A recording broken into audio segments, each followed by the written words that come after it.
All right, so you guys should be able to hear me right now with the mic. Let me know. Getting this thing. I don't know why. Okay, I can see it's coming through the stream, so I know you guys can hear me.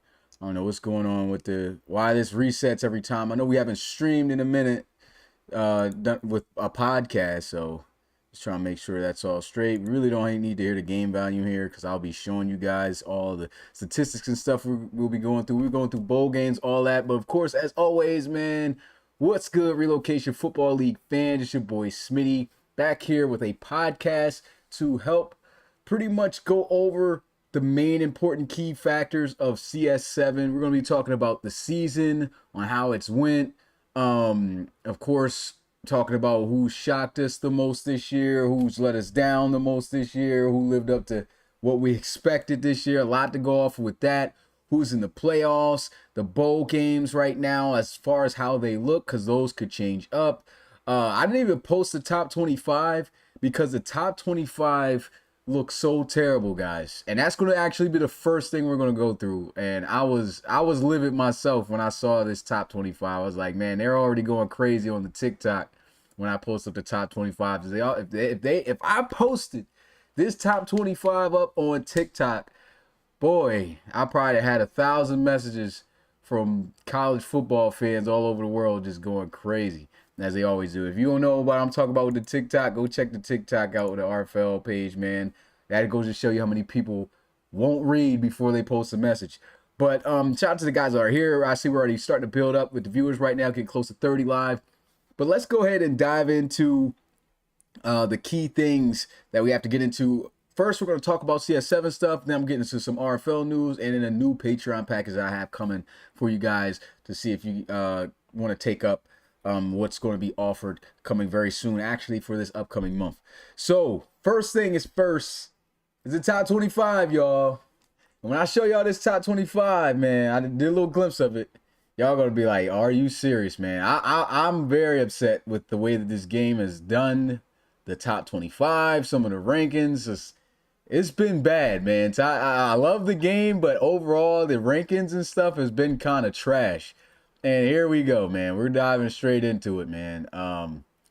First of all, I'm going to just quickly go. Let me just quickly read through it. Oh, I got to look through this way because it's not syncing up. But Ohio State, Oregon, Clemson, Bama, your top four teams, and going down in order to the 25. We got Virginia Tech, Georgia, Miami, TCU, Oklahoma State, Texas Tech, Nebraska, Illinois. I don't know where they came from, but they are 9-3. UAB made the list at 19. Was it actually at 13 right now? This is crazy. But yeah, they made the list. Boston College, North Texas, LSU got back in the top 25 towards the end. Toledo, Utah made it in the top 25 towards the end. You know, we're going to be diving into their season. Memphis, Fresno State, Army, who will be playing in the last game of the season. Charlotte, Colorado State, who started out the season 0-6. How is a 6-6 team in the top 25 at 23? I gotta play the bell for. Where's my bell button? Because I know I switched it. Here it is. Gotta play the bell for EA for this ranking system, man. This is ridiculous. Oh my God, I can't believe what we're looking at here, bro. Temple at 24 and Colorado at 25.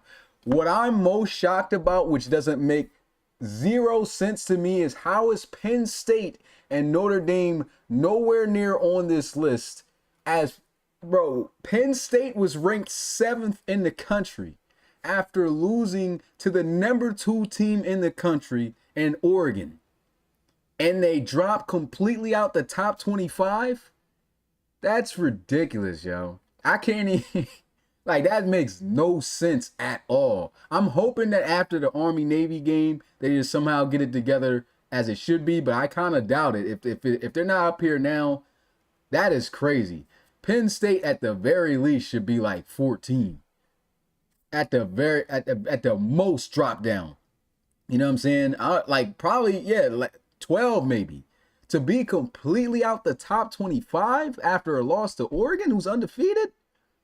Like, yo, are you serious? Like, yo, they got to fix this next year, man. Because, I mean, there's nothing we can do about this, guys. This is the college series we got to roll with because we got to roll with what's in the game. But, boy, that is crazy. At least we know they're going to be playing in bowl games. But to not be in the top 25? Like, I'm seeing a 6-6 team who started out 0-6. And they're over Penn State. They lost 2 more games. This don't even, yo. Yo. Like, well, how does that even make sense? This makes me want to dive straight in. Let me just dive straight into Colorado's schedule right now, just to show y'all how crazy this is. We're going straight to Colorado. These boys started out, Colorado State, excuse me. Started out 0-6. Look, lost to Washington, lost to Texas Tech. Vanderbilt beat them in a close one. Also, Oregon State needs some solid. I mean, they ain't all that, man, to be honest. UNLV lost to, then lost to Hawaii, then they started going on a streak. Let's look at who they beat. Let's look at the 6 games they won, yo. Let's look at the 6 games they actually won, and this is better than Penn State. They beat Fresno State. Okay, they're ranked right now. They were 8-4. But Fresno State, they're not all that. We've seen them in some live games. They're not good. They beat Wyoming by 4 points. Didn't even score 20, neither team. What is going on here? Wyoming finished the season 2-10. Then we got Jose State. San Jose State. Trash. 4-8 squad. And they barely beat them. They won by 3 points. Then they beat Nevada. 7-5 season, not bad, but still, this is trash. How is this better than anybody that Penn State beat? New Mexico? And then Air Force. These are the 6 games they won straight to get on their streak to be 6-6 to break even, and they ranked them at 23?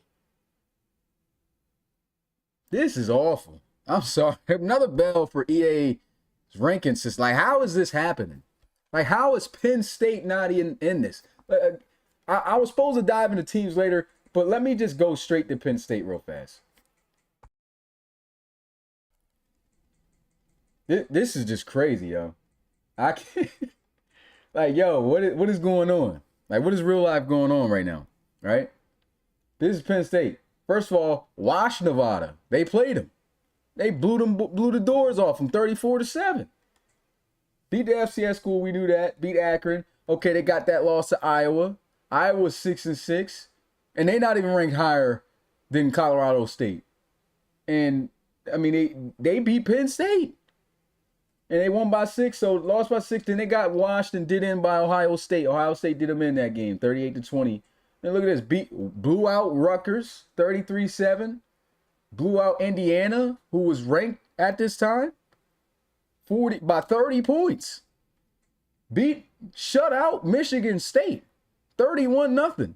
How is Colorado State ranked higher than them and they lost 2 more games? Now I'm getting heated. Like, just even thinking about, like, yo, what is going on? And lost to Nebraska, okay. Came back, washed UCLA by 34 points. Northwestern shouldn't even have showed up. Should have canceled the game, 43-6. Then barely lost to the number 2 team in the country. It got ugly a little bit towards the end. They had that little score towards the end there to make it closer to what it was. But honestly, it was a pretty good competitive game for the most part, where it could have gone either way. And after this loss to this team who finished 12-0, y'all going to put Penn State completely out the top 25? That's why I didn't post the top 25 this week. Trash. Absolutely trash. Good thing the top 25 don't really mean nothing for us. Because, I mean, you're still going to have bowl games and stuff like that. But, like, come on, man. Like, Penn State probably should have even been somewhere in contention, you know, when we talk about playoffs. But obviously that's not the case if they're not even in the top 25. Any team that you know that was good this year that we've seen playing all season long that wasn't on that top 25 will not be in the playoffs now. That makes no sense. Absolutely no sense. Like, I still can't believe it. So, with that being said, showed you guys that awful top 25. Let's go ahead and hop into the conference championship games and the standings overall. And we're just going to go in order. So here's the standings. as we get a look at the ACC, and we already know what the ACC Conference Championship game is going to be. It's number 3 Clemson versus number 5 Virginia Tech. If you guys weren't following the season to see how Virginia Tech was able to Grinch Miami for that spot, that was crazy. They were able to upset Miami in a big way and then come through with a sloppy but effective shutout game against Virginia 17-0 this past week. And so that's how they were able to solidify their spot. At least Miami won this past week as well. So that solidified them to also be in the playoffs still, as we'll get a look at what the playoff picture looks like. But just to go through everything in the file, number 1 is Clemson in the ACC right now. Virginia Tech 2. Then, of course, going in order, Miami, SMU, Boston College, Virginia, UNC, my Tar Heels right there. Let's go. NC State, Florida State, Syracuse. I should be saying how the records too, even though you guys can see it. But Duke finished 5-7. Wake Forest 7-5. California 4-8. Georgia Tech. We're gonna be going through the rest of these teams, man, on how they perform based off of how we thought they were, or who was talking all that hoorah in the beginning of the season. Talking real heavy, and then, but I'm already on one of the teams, man. Shout out my man Eli, but you about to get it on this podcast. I'm gonna give you a bell early. But yeah, 5-7 Georgia Tech, 5-7 Louisville, 3-9 Pittsburgh, and a 4-8 Stanford team. And we're just gonna go through these, and then we're just gonna I'm trying to hit every point in the file so you guys can see everything, because unfortunately with this college football game, it's not like Madden where you can hook it to a website and then guys get to see stats all year and all that. But hopefully next year they make that available. But let's go ahead and get a look at the American Conference. As right now leading is Army. They got a game against Navy this week, and that game is very important, man, because what I don't get, excuse me, this doesn't make any sense to me, because as I'm looking at this, it looks like there's only 8 conference games, right, in the American Conference. Maybe somebody, Pecan, you could tell me this, because I know you're part of the Army and you're a big college football fan. Does the Army and Navy game just never count towards the conference? Because everybody's played 8 games and nobody's playing for the rest of this week. So was Army and Navy get an extra game, or this just doesn't count towards the conference? I don't get that. Because Army's already 6-2 in the conference, Navy's 2-6. So if anybody knows anything about that, let me know in the chat. But yeah.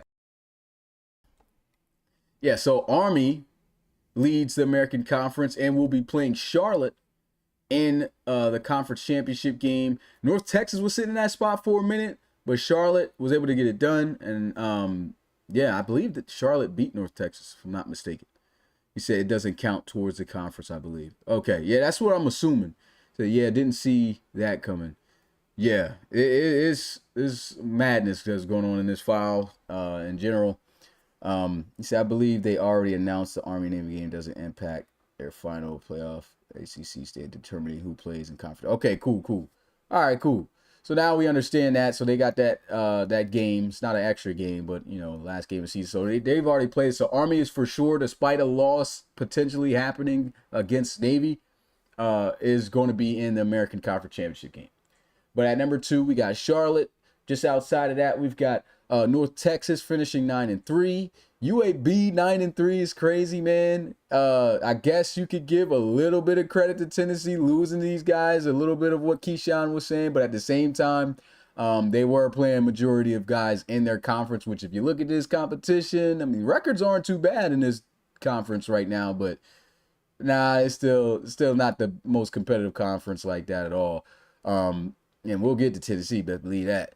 Memphis 8-4, Temple 7-5, Tulsa finishing 7-5, Rice 6-6, Tulane 7-5, UTSA 6-6, East Carolina 5-7, Navy 4-7. They didn't finish that. Of course, they got one more game left.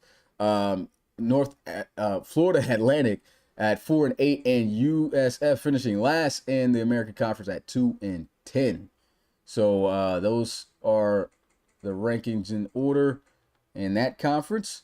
We'll move on to the next, and it's the Big 12. The Big 12 Conference Championship game will be between number 9 Oklahoma State, who leads the Big 12 Conference with a 9-3 record, but 8-1 in the Big 12, and Texas Tech will be their opponent, number 10 team in the country, finishing with 10 wins, only 2 losses, and 7-2 in the Big 12 Conference themselves there. Just falling outside of that and breaking into the top 25, literally in the final spot, was Colorado as a number 25 ranked team, finished 8-4. I'm going to give a shout out to, oh boy, they only had one submitted player go here. We changed his name to Preston Schrader. I said Schrader. I'm thinking about RFL already, man.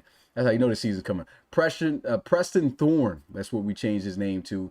A lot of guys had other names to suggest, but yeah, we just kept it as that. But 8-4. TCU, man, shout out to former alumni that played in the RFL College Series before the game came out. You know, guys like Amari, Sharkley and them boys, Miles McCain. Still, hopefully, these guys get to set the culture, try to recruit for TCU next year. They finished 9-3 this year and 8th in the country and the playoffs, which is crazy. Since you see them in that 8th spot, 6-3 in the conference. You got UCF at 7-5. They finish. Arizona 7-5. Utah, we'll talk about the letdown teams for this season, finishing 8-4, but still finishing in the top 25 inside the top 20 at 18. All right, so I mean, I guess somehow that ended up being good, and they beat Texas Tech, so I mean, that's solid, I guess. Arizona State finishing 6-6, Houston 6-6, Kansas State 6-6, West Virginia. I played a bell for my West Virginia alumni. I see my guy, I don't know if it was Tajay Gaddy or Baker who was trying to recruit for West Virginia in the Discord, was trying to keep him alive. Of course, didn't land nobody, and you can see that didn't work. It didn't have a good season. 4-8. Longer going are the days, it looks like, where West Virginia used to terrorize in the college series. BYU 5-7, Kansas 4-8. Cincinnati 6-6, Iowa State 4-8, and Baylor finishing last. Baylor, man, what happened to my Baylor boys, man? Y'all boys walked up out of there, and Baylor drops last in the Big 12, man. 3-9. That is horrible.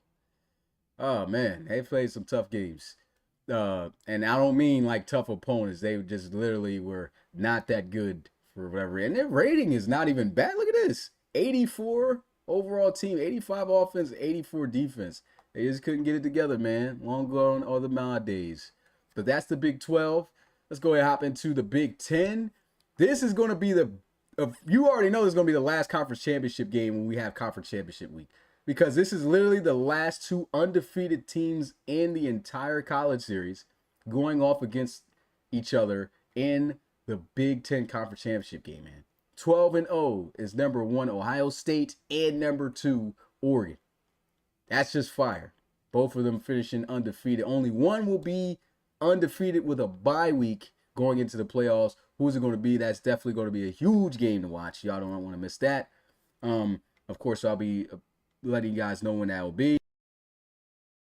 Sorry, I keep cutting off my mic. Got a little cough going on. I don't want you guys to hear that all the time. But at number 3 in the Big 10 conference, finishing 9-3, we had Illinois, who jumped over Nebraska. Like, where did these guys come from? Like, I don't get what was Illinois even? I gotta look at the top 25. I gotta find what the top 20. What was the last top 25? I'm checking on my phone right now. The last top 25, Illinois was ranked 20th. Illinois, what's going on with the ranking system, man? Illinois was ranked 20th. And Nebraska was ranked, where they at? 17th. How did they jump them? They both won this week. They weren't ranked higher, so they had the same record the week before. Hold up, did Nebraska lose? No, they won. That doesn't even make sense. I'm just so mind blown by the ranking system in this game. Like, there's no logic to even equate as to why it is what it is. So they didn't jump them in the rankings. They're just above them in conference. Oh, okay. I'm tweaking. Okay. I was about to say. Still, that doesn't even make sense. Well, I guess they beat them. They must have lost. I don't know what happened. It's still crazy. But anyway, I take back what I said. Now it makes sense. Thanks for pointing that out, Pecan, because I was about to go on another rant. That is crazy. But Purdue 7-5 they finished. Wisconsin finishing 7-5. Hey man, Wisconsin at least finishing over 500. And you know that's always a running joke in the RFL College Series. We know how much our guy Bill loves the Wisconsin Badgers. Man, they've been one of the worst teams in the RFL College Series history, and still managed to just go 7-5 in a full college football game, which wasn't bad. Shout out to Eric Wellnitz. He said he's bringing guys over next year. He's gonna make sure to recruit hard and put some guys there in Wisconsin next year. We'll see what happens, but not too bad of a season for the freshman quarterback. We'll get into stats and all that later on with user players. Iowa finishing 6-6. Michigan. I feel really bad for Michigan, man. They definitely could have finished with a better record than this and possibly could have even been in the playoffs. Because there was 3 games that we didn't record because they weren't that important that they should have won, but they lost in the Sims. Like, they literally lost to New Mexico. I know one of them was, I think, Northwestern by 3 points in a low-scoring game, like 12-9. It's crazy. Like, I couldn't believe it. But then when we watched them play, they actually played pretty solid, you know. They played pretty good against Ohio State for a little bit. And Ohio State, started to, get right. But, yeah, it's crazy that Michigan finishes 6-6. Did not expect that. Penn State, this is crazy, man. You got a 6-6 Colorado State team who we saw their schedule get ranked over Penn State, and you completely drop this team out. Now, this is a valid argument for me to talk about because this has nothing to do with rankings. This has nothing to do with conference rankings now. How does that happen? How do you put a 6-6 team in the top 25 over an 8-4 Penn State team who dominated most of their games? Makes no sense. Rutgers 5-7, they finish. USC finishes 6-6. Indiana 5-7. Same for UCLA and Michigan State. Washington finishing 4-8. Another alumni school from the old mod era. 3-9. This is a team Michigan lost to. I was talking about. Should have never lost to them. But 3-9 Northwestern, 3-9 Minnesota, and 1-11 my Maryland Terrapins. Man, I got my two favorite teams in college football, UNC and Maryland. Anybody who knows the story as to why, you already know.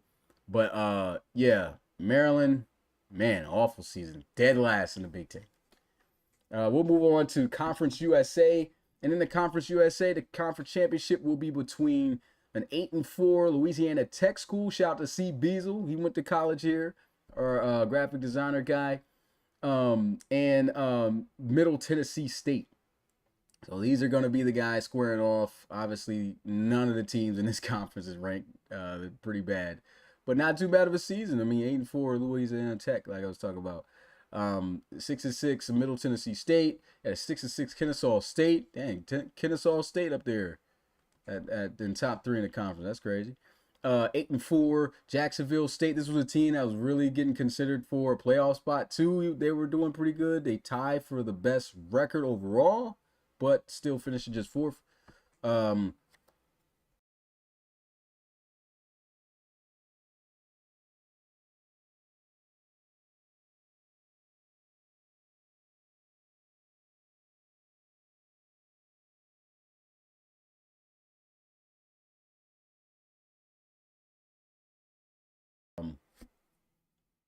Oh, it's working now? Is it working now? Because my computer's still bugging out. Sound should be back. Let me know if there's still no sound, guys. Okay, yes, back. Okay, cool. Yeah, so you guys are probably gonna have to hear my calls. I can't hit the mute button then. If I cough, my apologies in advance. But yeah, 2-10, New Mexico State. Last in that conference. Independence, man, I gotta get a bell for Notre Dame though. Legit had the playoffs in their hands, man. No lie, no joke, no kizzy or whoever says that. I forgot who says that. But I can't believe they lost to Stanford, bro. Stanford was trash. And they were up too. I think it was like 14-0. I'm watching the game like, oh yeah, them boys is in there. Nah, Bell. Them boys took a L to Stanford. I can't believe it, man. With a playoff on the line. On the line, they folded. Folded like lawn chairs out there, man. Folded like Dell laptops out there, man. Folded like pancakes out there, man. Well, I can't even hit the bell button no more. I'm gonna hit it again though. Folded like a deck of cards, man. Folded like Donald Trump toupee, man. Let me chill. But anyway, shout out to Prez. But UConn 3-9. We know they're not that good of a team. UMass, they're not that good of a team either. Good thing they are independents. They probably would finish last in any conference they would have probably been a part of. But Notre Dame really let us down. I'm gonna just play one last bell because I want to, man. Y'all gotta get that bell. Gotta get that bell. But let's go ahead and move on to the MAC conference. So the MAC conference championship, we got number 17? Yeah, number 17 Toledo finishing 9-3. Taking on my University of Miami of Ohio. You gotta add that. You gotta add Ohio because I know CP would blow a gasket hearing that. That disrespect. They don't want to be associated with this team at all. What do they even call themselves? The Red Hawks? Okay. They finished 7-5. I mean, not bad. It's over 500, you know. But they're in the conference championship game. Okay. Which I gotta throw a shot though. Something the Miami boys ain't. Hey, it's gonna be shots all day, man. I'm just saying, man. I'm throwing another bell out there, man. They let them Hokies go out there. Hokie poke that spot up out of the boys, man. Hey, we gonna get. Oh, we already passed the ACC, but yeah, man. You know, I got to throw the shots out there with it there, man. Shout out to Miami boys though. Y'all go ahead and get it back in blood of the playoff. But yeah, 7-5 Miami of Ohio. Buffalo 7-5 at 3. I'm not gonna keep saying like the actual ranking and thing. I'm just going through the team and the record. Western Michigan 6-6. Central Michigan 6-6. That was the other team that beat Michigan in the sim, which man, that's crazy.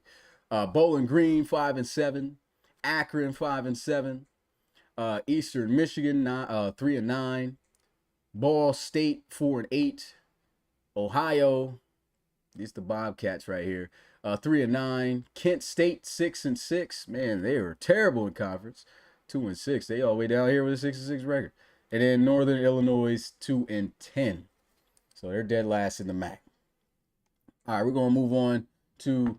I keep saying mid, but it's the Mountain West Conference. I think that's how you say it. Say, man, Miami of Ohio ain't sending nobody first round or having any milestones. Anybody remember? Now I'll tell you, they gonna take that little clap back. That's the only thing they can say, man. Because you right by everything you just said right there, though. But for the Mountain West, the conference championship will be between Fresno State and this fraud number 23 ranked Colorado State team. Y'all shouldn't even be. I'm so mad they shouldn't even be in this conference championship game. That's probably the only reason why they gave them a slide, though. I'm gonna be honest. Which is why I low-key want Fresno State to win. Because if Fresno State beats them, maybe that knocks them clean up out the top 25. It actually has like guys like Penn State and them get in here. But yo, this team literally won 6 games straight against bum teams. Bum teams. And they top 25 worthy, bro? We got some teams in conference championships that we just went over, not even in the top 25. Colorado State gets in there, though, because of a streak? Is that it? I've talked about this enough, so I'm going to just move on. 6-6 they were. Nevada, 7-5. 6-6, San Diego State. UNLV finishing with the same record, as well as Boise State. We know that boy, Ashton Genty in real life, getting busy with them boys, though. San Jose State finishing 4-8. Air Force 5-7, along with Hawaii and New Mexico and Utah State, and then 2-10 last in the Mountain West. Old boys college that's playing with the Bills right now.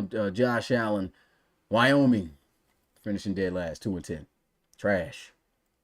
I forgot who that one boy that always says trash. I wanted to hit one of those right now. Pac-12, we already know they holding on. They did Pac-2 right now.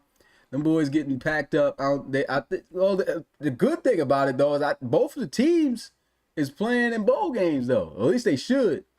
I'm not going to lie. When we get to the bowl games, I think some guys are going to be frustrated, though.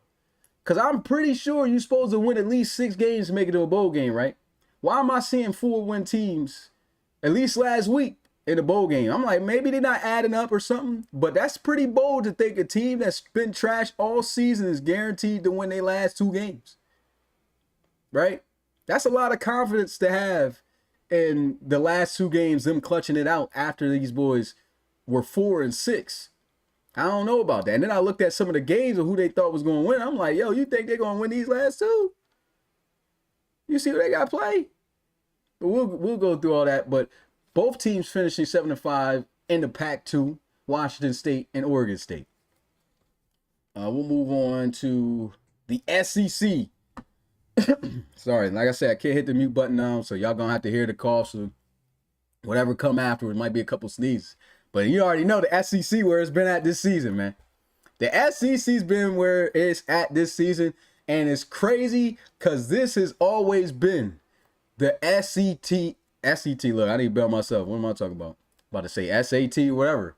Look, my bell's not even working. I need to fix this computer. There it is. It's all late.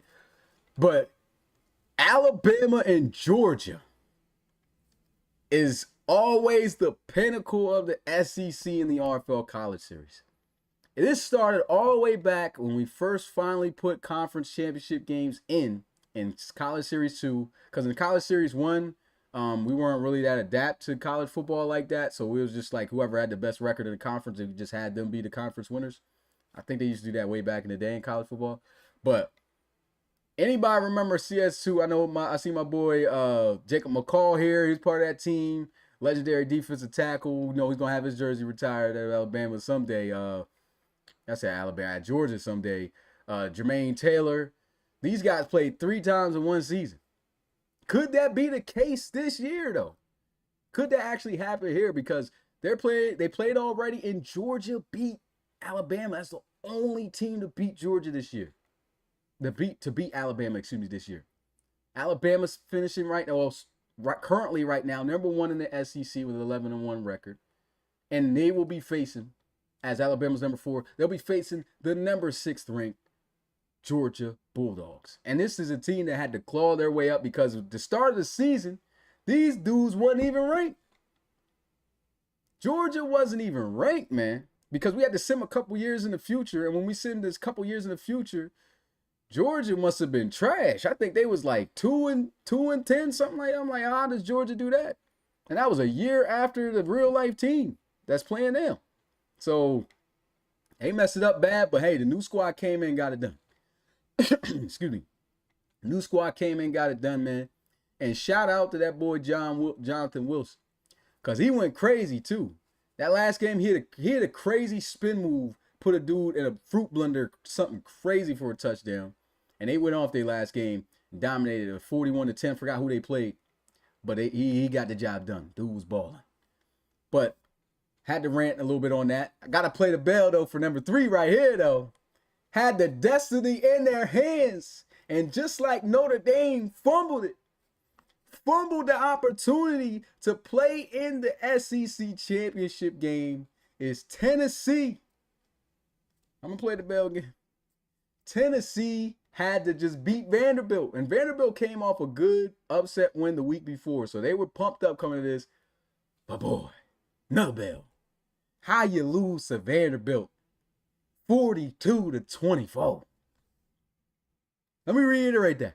You lost to Vanderbilt 42-24. This on you, Kashan. Because you was talking happy, my boy. You was talking happy. You said, hey, ain't nobody going to stop us. We the number 1 offense. We about to kill these, but we this and that. Man, y'all let Vanderbilt keep y'all under 30. Vanderbilt, I would go through their schedule right now to see the teams that blew them out, but I still can't believe y'all boys scored 24 points against Vanderbilt. Dang.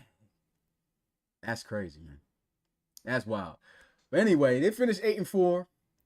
Mean L to that was a mean L to end the regular season off. At least they going bowling, right? So we're looking forward to that, and y'all better win out because we already know whose last game is going to be after that. Oh man, I pressed the bell. It's not even working, man. I think my stream deck's even laughing at him. But anyway, and look, we talking about Tennessee. I think that bell was waiting on Florida to come up. So I'm gonna send another one.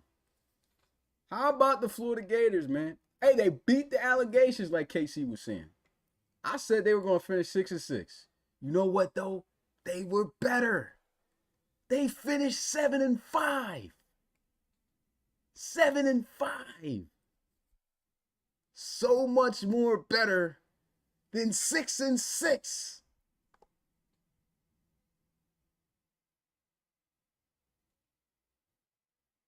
They finished 7-5. They exceeded expectations. 7-5. My boys, that's how you get it done. that's how you beat the alleys. But now let me stop playing. But I'm not gonna lie though, Florida, there were some games where like I was like, when they lost some games, I was like, yo, I thought y'all was gonna win those. Like, if anything, I thought y'all would win that game, and they lost it. But then, when it was teams, I'm like, well, if they couldn't beat them, ain't no way they about to beat Georgia. But guess what they did? They beat them. Ain't no way they about to beat Texas. But guess what? They did. And who else they beat? Ain't no way they about to beat LSU. They did. That was crazy. Not gonna lie. This has been a realistic, wild college football season. That's why I love the fact that this game is back. And I might be tripping on LSU, but I swore they played LSU, didn't it? Maybe I'm off. But I know there was 3 teams that were really good that they should have beat, and they didn't do it. And I think I got the right ones there. No, it was, you said Florida beat. Yo, they did beat them. Okay, yeah. So I was right about that. Okay. But they did take an L to Texas A&M, though. That was a tough game for them. They lost by 3 points. But, yeah. So they balanced out, man. I'm at the same time, I'm still saying y'all still turned out pretty much to be the team I expected y'all to be. Y'all still mid. But y'all did finish a little bit better with 1 extra win. And y'all beat some teams I definitely didn't think y'all was going to beat. So, I mean, at the same time, while giving them a bell, I'm going to give them a couple claps. They handle business. They handle business against some tough teams, man. And Texas, another team, man. I predicted y'all would be in the playoffs for sure. Got to give y'all a bell. But that's more of like a half bell. And the reason why I give them a half bell is because 4 of those losses were really tough. Not going to lie. 4 of those losses were really tough. I think the last game, though, that they needed, it was some game, the last 2 games of the season, that they should have won at one of them, and they lost it. And it was just like, man, how y'all lose that? But it was really only 1 game Texas lost, where it was just like, man, I will say this. They should have beat Florida. Even though I give Florida still the credit for winning that game, I got to bell the kicker because we didn't have a podcast to do it. I'm belling them now. The kicker missed 18 points on the board. I'm going to repeat that. The kicker missed 18 points on the board for Texas. And I think the final score was 28-18. It should have been 36-28 off field goals. Bro was missing from inside the 20. Consistently. In a bad way. Consistently missing. I know it was raining, but how do you miss 18 points of kicks and you lose by 10? There's nobody else that needs to get blamed in that game but the kicker. And I'm going to bell him again. Everybody from New York should get some Timberland boots on, find him, and stomp him out if you are a Texas fan. And if you're from Texas and a Texas fan, get the long alligator boots on and join the party. Because that dude needs to be up out of here. 18 points missed in a game you needed to win that could have probably put you in the playoffs. That's the last bell I got to give. Texas, you played good. Your kicker, he stunk. I hope it wasn't a submitted guy, was it?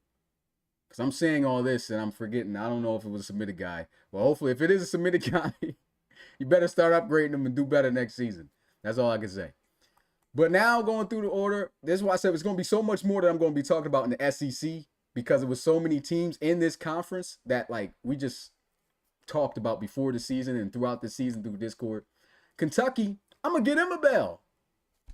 And my guy, Devin Weary, he's the only user-submitted player that went here. Shout out to him. He had actually a pretty good season with the Wildcats this year. But them boys ended Florida from any hopes of going to the conference championship or the playoffs, right? So that's an extra bell that I didn't give Florida that I'm going to come back and give it to them right now. Bow. Got the bell. But after doing that, this last week that just passed, you let Louisville, who finished second to last in the ACC, blow you out. I know it's a rivalry game, which, you know, you got to take that into account. But you get blown out 30-7 after a win like that. Now you boys ain't even ranked. Y'all were ranked 16th. And then y'all took that L, and y'all not even in the top 25 no more. I think Kentucky could have been in the playoffs. Play the bell again, it's late, but it's going to come. And when's it going to strike? Right now. Kentucky, another team that fumbled the bag. LSU, got to get the bell. Started out upsetting the national championship team first week of the season. Took out Clemson. And that's the last game Clemson lost. And then LSU went on to win some games and lose more than LSU, than Clemson, excuse me. And some games were pretty embarrassing. And they got absolutely handled by Texas A&M. That was upsetting. And, you know, a couple games they lost two. I can't remember off the top of my head, but 4 L's. This is a team I thought would at least at most will finish with 3 L's. There was a couple games they should have won, but very inconsistent. And they finished 6th. Is that 6th yet? 7th. 7th in the SEC with an 8-4 record or 4-4 in the SEC. This is a tough conference to play in. Just a tough conference to play in. So I can say that. But LSU, at least you're going bowling. And at least you ranked. Because 4 of the teams ahead of you right now aren't even. So congrats on that. But still, it's a fumbled season for LSU. They should have been a team to be consistent enough to make it to the playoffs. Couldn't get it done. Oklahoma, nobody went here. They had their ups and downs. 7-5 they finished. Missouri finishes 6-6. Ole Miss finishes 4-8. Nothing like the real life Ole Miss right now. Texas A&M 6-6. Arkansas. This was the upset team probably of the year, because this is the same team that really helped send Tennessee home. This team right here. And did they beat Florida? I think they beat Florida too, if I'm not mistaken. They upsetted some pretty good teams. Even though they finished 500, they still had some good games. Tennessee and okay, it was LSU. Never mind, it was LSU. But Auburn finishes 7-5. They were looking pretty good. Got absolutely slapped on by Alabama in the Iron Bowl game this past week, though. 62-17. That was pure embarrassment. Vanderbilt, man, shout out to Vanderbilt, man. I wish I had an applause button. I've been saying that I wanted to download an applause button for years now, probably since I first started the podcast like 5-6 years ago. But yeah, Vanderbilt, man, finishing, I guess, strong, even though they're under 500, 5-7. But they had 2 back-to-back upsets to close off the season. That's a good note. That's a good way to end off the season. And you ain't going bowling. Possibly. Again, I think I've seen some teams that have won less than 6 games that might be in a bowl game, which is ridiculous to me. Y'all got to fix this, EA. South Carolina, another team that was upsetting teams. A scary team to meet whenever you had them on the schedule because you couldn't underestimate them. 6-6 they finished, but almost last in the SEC and dead last is Mississippi State at 4-8. Excuse me.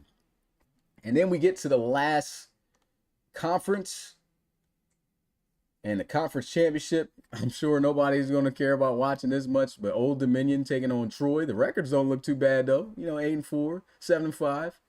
But yeah, Old Dominion leading the Sun Belt right now. Troy following that with that 7-5 record. Then we got Arkansas State 8-4. Appalachian State 5-7. South Alabama 7-5. UL Monroe 4-8. Marshall 7-5. Southern Mississippi 6-6. Georgia State 5-7. Coastal Carolina 4-8. Louisiana 6-6. James Madison University. Shout out to old Coach Carter, his alumni spot there, 5-7, along with Georgia Southern and Texas State dead last in the Sun Belt at 4-8. This is the only conference that has divisions in it, so I'm not sure how this works because I don't pay attention to this part of college football either. Is there 2 separate conferences? I don't think it works that way, to be honest. I think it's the top ones in each conference has to fit. Yeah, and that's why it's like that. Okay, makes sense. So the top ones in each conference, which is the East and the West, have to face off against each other. That's how it works. So that's why they're facing each other. So that's going through each conference, their standings, what the conference championship matchups are. And now it's time to show you guys, as of now, before the Army-Navy game on Monday, what the playoff bracket looks like. You boys ready for this one? And what I'm going to do is I'm going to do a speed run because I don't know when the next time I'll be able to do a podcast because honestly, after this is grind time, right? But yeah, this is what we're doing. We're going to look at the playoff bracket. And as we look at the playoff bracket, I'm going to try to pick who, based off that bracket, I think would win the national championship, right? Let's do it. So here we go.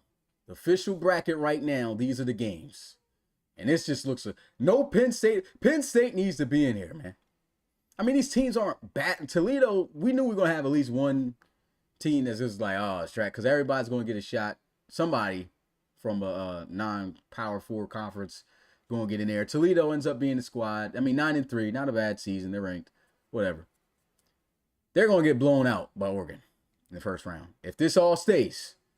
They're getting blown out by Oregon. But first round matchups, Oregon versus Toledo, TCU versus Miami, Nebraska versus Virginia Tech, and Texas Tech versus Georgia. And then in the quarterfinals bye week spots, we have Oklahoma State, Ohio State, Alabama, and Clemson. All right. So with that being said, I'm going to go ahead and predict who I think would win the national championship, how it would go. So already I said Oregon's going to blow out Toledo. So they would go on to play Oklahoma State. Then Miami TCU game, I got Miami in that one. So it'll be on Miami versus Ohio State in the playoff game. Anybody who's been keeping up and watching the RFL College Series, that is a legendary playoff game. It's happened twice already. This would be a third time if it does happen. That's a must watch. Ohio State has owned them though. They're 2-0 in that situation, but those games have been close. Fire to watch. Nebraska versus Virginia Tech. I'm taking Virginia Tech. For them to be able to swoop in and take Miami's spot in the conference championship game and beat Miami, Nebraska, their best win, I would say, probably against Penn State. Not a bad team. But Miami, in my opinion, slightly better than Penn State, in my opinion. I think they're better than Penn State. So Virginia Tech also has had more consistency, in my opinion. So I'm taking Virginia Tech in this one to go on to advance to take on Alabama. I don't even know why I would go through this, but I mean, Texas Tech has played some good football, but they're not beating Georgia, in my opinion. As long as Jonathan Wilson does not play like a freshman, because although they've went into this season, if you've been watching this season, there's been those 2 games that they lost. They lost because Jonathan Wilson was having a freshman moment and just wasn't balling that day. He cannot afford to do that in the playoffs. I think he's got the potential to really ball out here, but he literally has to do it all 4 games if he gets to a national championship. But I got Georgia advancing to take on Clemson. This means most of these quarterfinal games are going to be straight gas. Straight gas. Because, well, except one. And that's why I said most. Oregon, I think, is going to blow Oklahoma State smooth out. So Oregon's got the easiest path to the semifinal if this stays the way it is, to be honest. Then we got Miami versus Ohio State. Fire. But I think it's going to be a 3-0. I think Ohio State wins that game. And we've got Oregon versus Ohio State for a second time happening in the semifinals. Then we have Virginia Tech versus Alabama. Virginia Tech, I took you last time, went in your consistency. I think y'all definitely could beat Nebraska in that first round. But you're not beating Alabama. Alabama's advancing to the semifinals. And this game will be fire. Clemson versus Georgia. But I'm going to tell you what. Clemson going to get that clap back for real life. I just feel that if there's any moment where Jonathan Wilson will play more like a freshman and not be able to ball out like he wants or usually does, it's going to be against that Clemson defense. And they have a more poised quarterback that's been here, done it. So I think Clemson beats Georgia and advance on to the semifinals to take on Alabama. These are some fire semifinal games then, guys, if this goes down. A rematch of the Big Ten Conference Championship, which would be Oregon versus Ohio State, and Alabama versus Clemson. All right, Ohio State versus Oregon. I'm going to tell you how I think this is going to go, man. This is crazy. I'm just throwing out, it could go either way. I feel like whoever wins the Big Ten Conference Championship, if this matchup happens in this fashion again, is going to lose in the playoffs. That's my opinion. And I feel like Ohio State will beat Oregon in the Big Ten Conference Championship. And then Oregon beats Ohio State here. Crazy take from, pretty sure, for some. But I think that, I don't think it's going to be a sweep, man. I think it's hard to get a sweep between these two squads. Somebody's going to split. Somebody's going to win one. Somebody's going to lose one. Simple as that. And I think it's going to go that way. I think Ohio State wins the Big Ten, but loses in the playoffs if they meet. So I'm got Oregon going to the national championship based off this bracket. Alabama versus Clemson. Fire. This is so hard for me to choose who would even advance. Before I even do that, I want to ask the chat right now. Because I literally need your help probably even thinking about who. I don't have an idea. I don't even have an idea, honestly, who might win that. Who do y'all think, if this all happened and it was a semifinal, Alabama versus Clemson, who wins to go to the national championship in that game? He said, don't forget, Smitty, first rounds are home games on the higher seeds. No neutral site games in the first round. Yeah, I know it's, yeah. Oh, yeah, okay. Bama, Big Clem, Bama. This is so hard to choose. It is so hard. But I'm going to be honest here, guys. I think Clemson wins. I think Clemson beats Bama. It's extremely, you can go either way, but I just feel like Clemson does it. Gets it done. So to me, the national championship based off of this bracket would be Oregon versus Clemson. And the winner of that national championship, based off of my opinion right now, would be Clemson. And I think Clemson, based off this bracket, would repeat as national champions. My opinion. Crazy if this all goes down. But again, that's just how I'm going to do it. If Ohio State, though, beats Oregon in that game, if it happens, and it's Ohio State versus Clemson, nobody wants to see that, though. Anybody who's a college series fan wants to see something different. Nobody wants to see that game except for Bo, Diamond, Pecan. Anybody on either one of those teams, those are the only people who want to see that game. Nobody wants to see Ohio State or Clemson win another national championship in the RFL College Series. I'm even getting tired of it. Somebody needs to knock one of these teams off in the playoffs. Both of them, not one. Both, get them both out of here. And if you don't, beat them in the national championship. But I do feel like one of those dudes are going to win the national championship, me being real. And if they both meet each other in that game, that's just as hard as the Alabama and Clemson game to decide who will win. So I'm going to go to the chat again. Who do you think would win if it's Ohio State versus Clemson in the national championship game? It would be a great matchup. Don't get me wrong. Definitely would be a great matchup. In my opinion, while y'all do that, I think Clemson wins. So Clemson literally is the favorite in a bunch of different ways, in my opinion, to win the national championship. They've looked really good since their loss to LSU. And honestly, they probably wouldn't even have lost to LSU if that roughing the kicker wasn't messed up. That's just me being honest back then. Because that happened a lot in that game. Of course, you got to play with what you got to play with. L is an L. They earned the L. But it got taken out later in the season. That didn't happen then. You know, they would honestly be undefeated right now. So I see guys saying Clemson, sadly, Clemson, Ohio State, Clemson.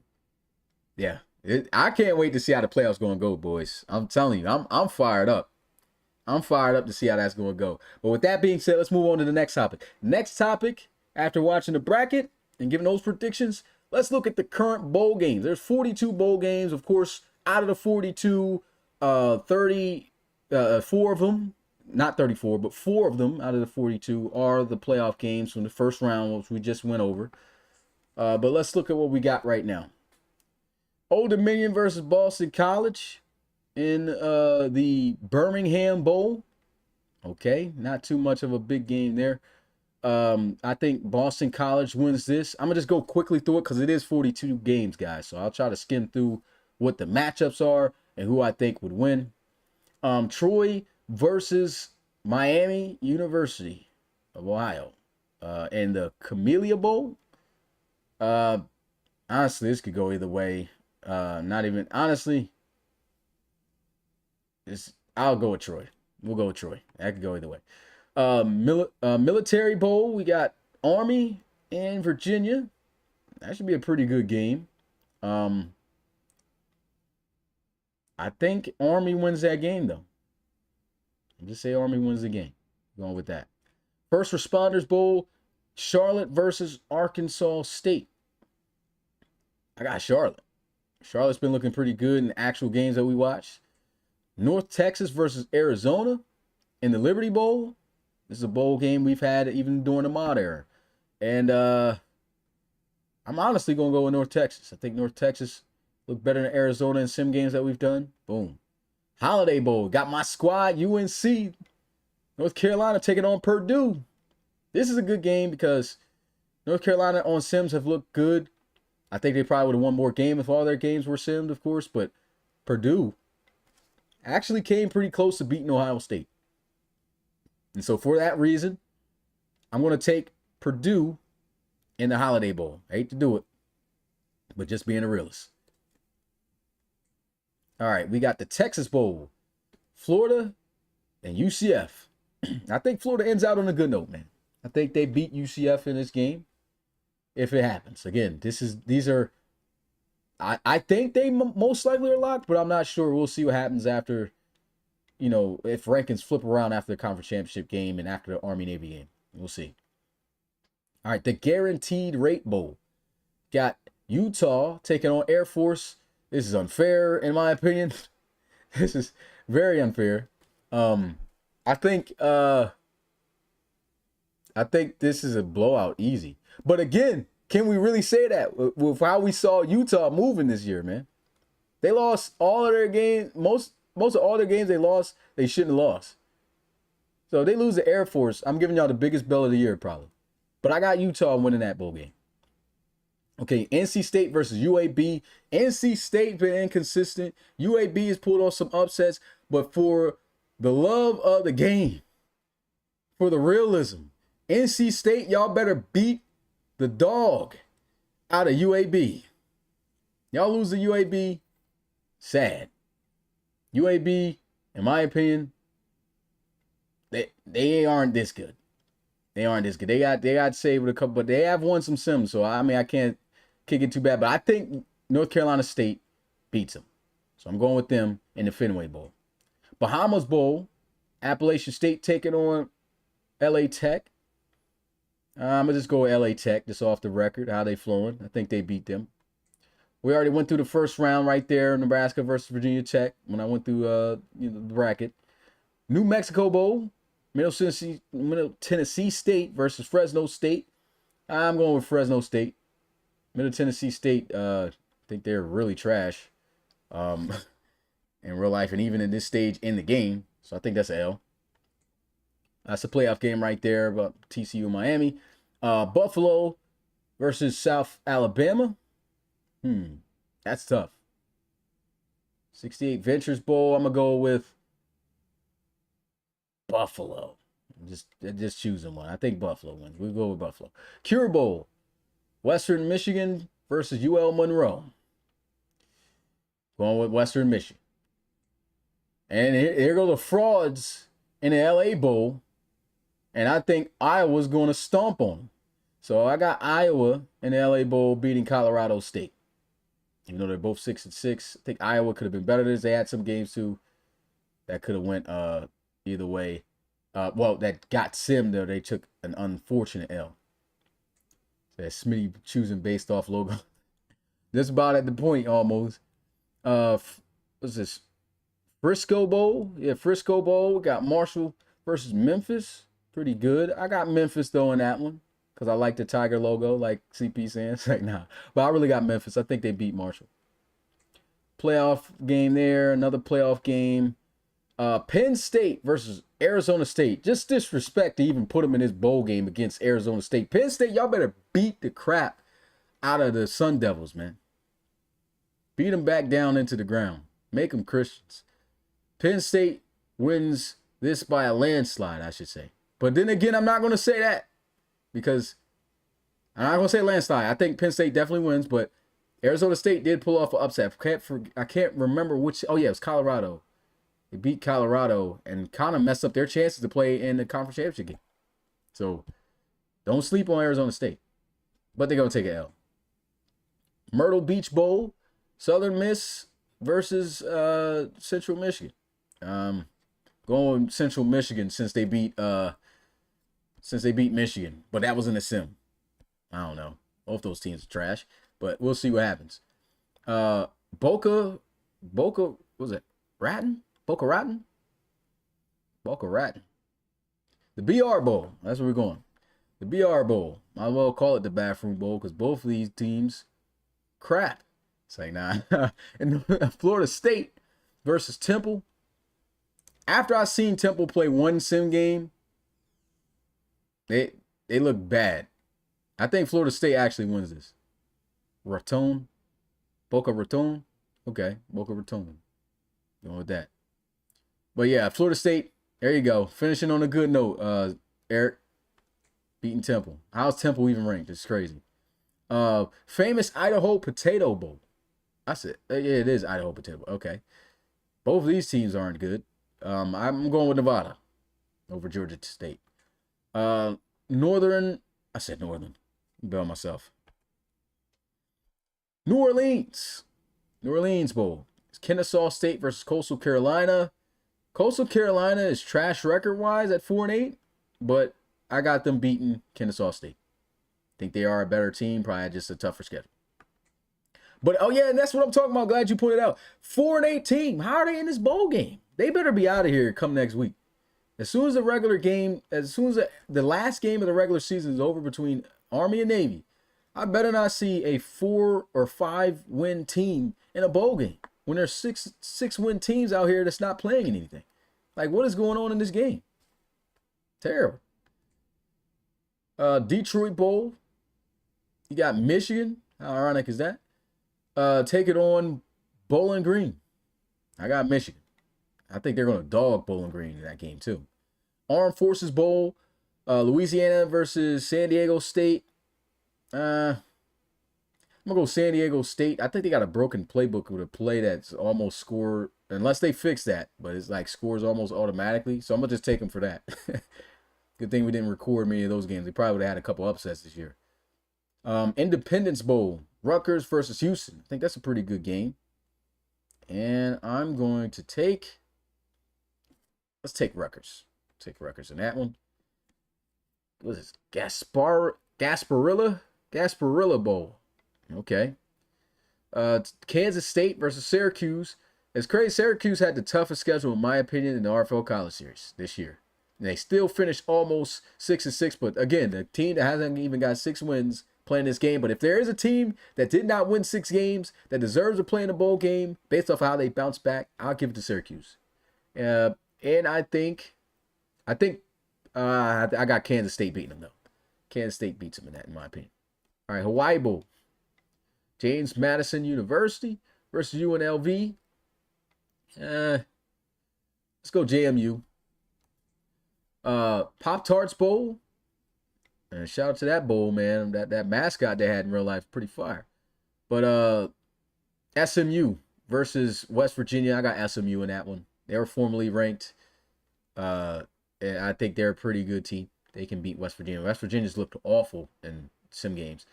Alamo Bowl, Indiana versus Colorado.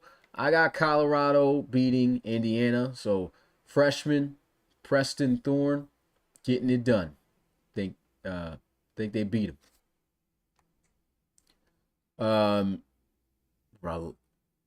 Reliquis. What is that? Reliquis Bowl? The Quest Bowl. I don't know. It's USC versus Texas. That's a pretty good bowl game right there, man. I'd like to see that. I got Texas though. I think Texas finishes out strong with that one. Of course, this is a Rose Bowl to be announced. They got Ohio State in it though. I don't know what's going on with that. Maybe okay. Oh yeah, because they move on and play in those bowl games in the next round. That's why. Okay. Citrus Bowl, Illinois versus Tennessee. I got Tennessee. I think they finished out the season with a dub. They beat Illinois. Illinois shouldn't even be ranked as high as they are. But I mean 9-3. Prove why they're frauds. Get it done. I think the Vols win that one. And of course, these are playoff games. Gator Bowl, Kentucky versus Duke. That's a pretty good game right there. I got Kentucky. I think Kentucky beats Duke. Speaking of Duke's Mayo Bowl taking on, we got BYU taking on Wake Forest. I'm going to be honest, Wake Forest has looked very dangerous in actual sim games that we've watched. I think they beat BYU. Sun Bowl, Kansas. Like, bro, there's a 3-9 team. How is a 3-9 team in a bowl game? Like, what?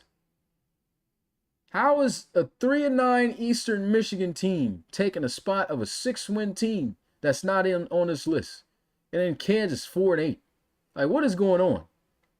But anyway, if I had to choose, oh my, I don't. You know what? I'm so mad. I'm not even going to choose. We don't care about that game. How about that? Boise State versus Akron. Got Boise State. And then Music City Bowl. This is a pretty good game right here. LSU versus Wisconsin. I got LSU though. That should be a really good game. Those are all 42 matchups that are in place. Of course, 4 of those games are playoff games, and another 4 are for the second round of the playoffs. So honestly, that's less than 42 bowl games. I just counted. Let me see. Let me count up. We might actually have less games to record, Rob. Let me see. 1, 2, 3, 4, 5, 6, 7, 8, 9, 10, 11, 12, 13, 14, 15, 16, 17, 18, 19, 20, 21, 22, 23, 24, 25, 26, 27, 28, 29, 30, 31, 32, skipping that, 33, 34, 35, 36, 37. We actually have 38 games. And then I think 38 games. And out of 2 weeks, 8 of those will get, so it's 30 games that will have to be split up in 2 weeks. That actually works out pretty good. So that'll be 15 games. That's less than how much we record for premiere. So yeah, I counted wrong. Rob. Hey, we got less games. That's actually pretty good. So, all right, bet. That's the bowl games, guys. And now let's go ahead. I got this whole list here so we could just go through this entire file today, guys. Next is the award winner nominee. So I know guys have been asking this question. How will awards be handled in the RFL College Series? I'm going to tell you this right now. Just like the rankings suck, these suck too. So we're not using the game at all for any awards. All right? We're choosing our own awards. And award winners can only be either user players or generic players. So real life players do not count. All right? So let's go through the award list and see who's in nominations. I already got a list compiled, so I'm not going to say much of anything right now. But this is so you guys can see who potentially might be in the mix and decide, and we'll figure out who, wins these awards. So, like I said, this is the Heisman. This is just straight defensive players. This is crap. There's only one offensive player, and this guy, the only reason he's on this list is because he went all season without throwing one interception, and his dude was still 6-6 on the season. How's bro? What is going on? We're not using this game. But yeah, that's the only reason this guy even is on the list, because dude literally had to go flawless. And dude don't even and doesn't have a record above 500. But yeah, we're just completely ignoring this. All right. Heisman, as we call it, the Mackey Award. Nah, we're not using this. We're not using it for any of it. Head coach, there's no coaches in the college series, at least for now. But here goes best quarterback nominees. Got Dylan Lewis of Ohio State. Jaden Young from Alabama. Again, I'm skipping guys who aren't draft eligible in the RFL because they do not count towards our awards. Here goes Preston Thorne in the convo. And Colorado Rivers. So those are the nominees right now who could still potential nominees. Doesn't mean they're actually going to be nominees selected, though, to be honest. But they got a good chance if they're on this list. Pretty sure. You'll see. Because when we reveal who wins, it'll be the top 5. So the award winner and the 4 nominees that just missed it in order. So going on to best defensive player of the year, we got the nation's sack leader and Nick Oquin from Ohio State. These are real life players right here. We got another Ohio State man and Wyatt Harris, the defensive tackle. Ethan Marks from Florida has been terrorizing on that edge. Najee Ruby from Miami. Tyrese Evans, a generic player for Penn State. A generic linebacker for Notre Dame, and Rondell Smith Jr. Got generic outside linebacker and Owen James. Ice Washington from Miami. Luke Burks from Clemson. And Hassan Bird from Utah. So all potential guys who could be on this list. Best defensive back. You've got Malik Prather, strong safety from Ohio State. Princeton Butler, who leads the nation in interceptions for a second year in a row. Kong Morris of Florida, the strong safety there. Vinny Ball from LSU started off the season hot, but cooled out a little bit towards the tail end. You got Jack Sky from Ohio State, second in the nation in interceptions. He got 10. PB had 11. I think he had 12, to be honest. Yeah, I think it was 12, which is crazy. Jamel Johnson from TCU. Oh, actually, no, that's not one of our guys. Forget Jamel. We got Eric Michaels, generic from Penn State. C.C. McKenzie, generic from Tennessee. We've seen him make a lot of plays. Diamond Armati from Clemson, strong safety. Kevin Wren. Seen this guy get used a lot off of blitzes. He came through for those DB cornerback blitz sacks. He was balling. So Oregon guy in there. Dakota Jones. There goes Georgia Tech getting a little bit of notoriety. There you go, Eli. And then Everett Lacey from Tennessee, generic. Best running back nominees. That's a real life player. Andre Romano of Alabama. Shady Houston from Texas. Matty King from Miami. Xavier Gibbons, Ohio State. Braden Holden from LSU. Bo Sanders in the mix from Clemson. Travis Hill from Oregon, generic guy. Generic running back Isaiah Fuller from Notre Dame. And generic and Abraham Powers. Well, those are your guys there. Wide receiver nominees. You got Mamadou Sanyalu Jr., MSJ, in there from Clemson. Dior Gore from Alabama. Steve McCaskill from Ohio State. It's not our guys here. And Keyshawn Covington, Tennessee. All right, I think this award, okay, for defensive lineman. Oh, yeah, this is a big time to make an announcement, too. I didn't even have this in the notes, but this is an announcement. Since college football has an extra award for best defensive lineman, well, we'll get to that, actually. Yeah. We'll get to that later. But I'll announce it when we get there. But for best defensive lineman, we got Wyatt Harris, we mentioned. Ethan Marks, kind of same guys here. Lou Burks, Ice Washington in the mix now. We didn't mention his name. Russell Shackelford, Randy Wilson, generic defensive end there. Tyrone Crawford, another generic from Utah. Manny Rojas from Florida. And yeah. Yeah, seniors, we don't care about that award, so we're not even going to have that. Best defensive end. This is now, we just got to it. So since there's an extra award because there's only been a best defensive lineman award in college series, this is a best defensive end. So they acknowledge a defensive end entirely itself. So the only defensive end to ever make an immediate impact in the college series, it's only right to name an award after him. So the defensive end of the year award will be the Drew Brewer Award. So shout out, let's get hashtag Drew Brewer in the chat. Drew Brewer will have an official award as the first defensive end to make a name for himself out the college series. And he's got an award named after him. So shout out to Drew. But for defensive end awards, we got Ethan Marks, Ice Washington again, Lou Burks, Randy Wilson, saying the same names. Got Tyrone Crawford, Manny Rojas. There's no new names here. So same guys. Russell Shackelford. See guys turned up in the chat, man. Shout out my man Drew. Best interior lineman. Now we're gonna give our offensive lineman award just straight up offensive line because they're talking about interior offensive lineman and they don't have stats enough for me to even have the two awards. So we won't have a separate offensive lineman awards like they have in college football. It'll just be one, who was the best offensive lineman. And so nominees for that, we'll go through both the lineman awards that they have on here. So they got KC Chestnut. So I'm just saying these. I know nobody knows any of these players because no one pays attention to offensive linemen.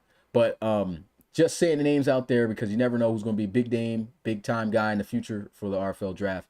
And coaches can look back at it and be like, okay, I remember that name. But KC Chestnut from Alabama. Caesar Davis Jr. from Ohio State. We got Grant Morris from Texas. And Javier Valerio from Notre Dame.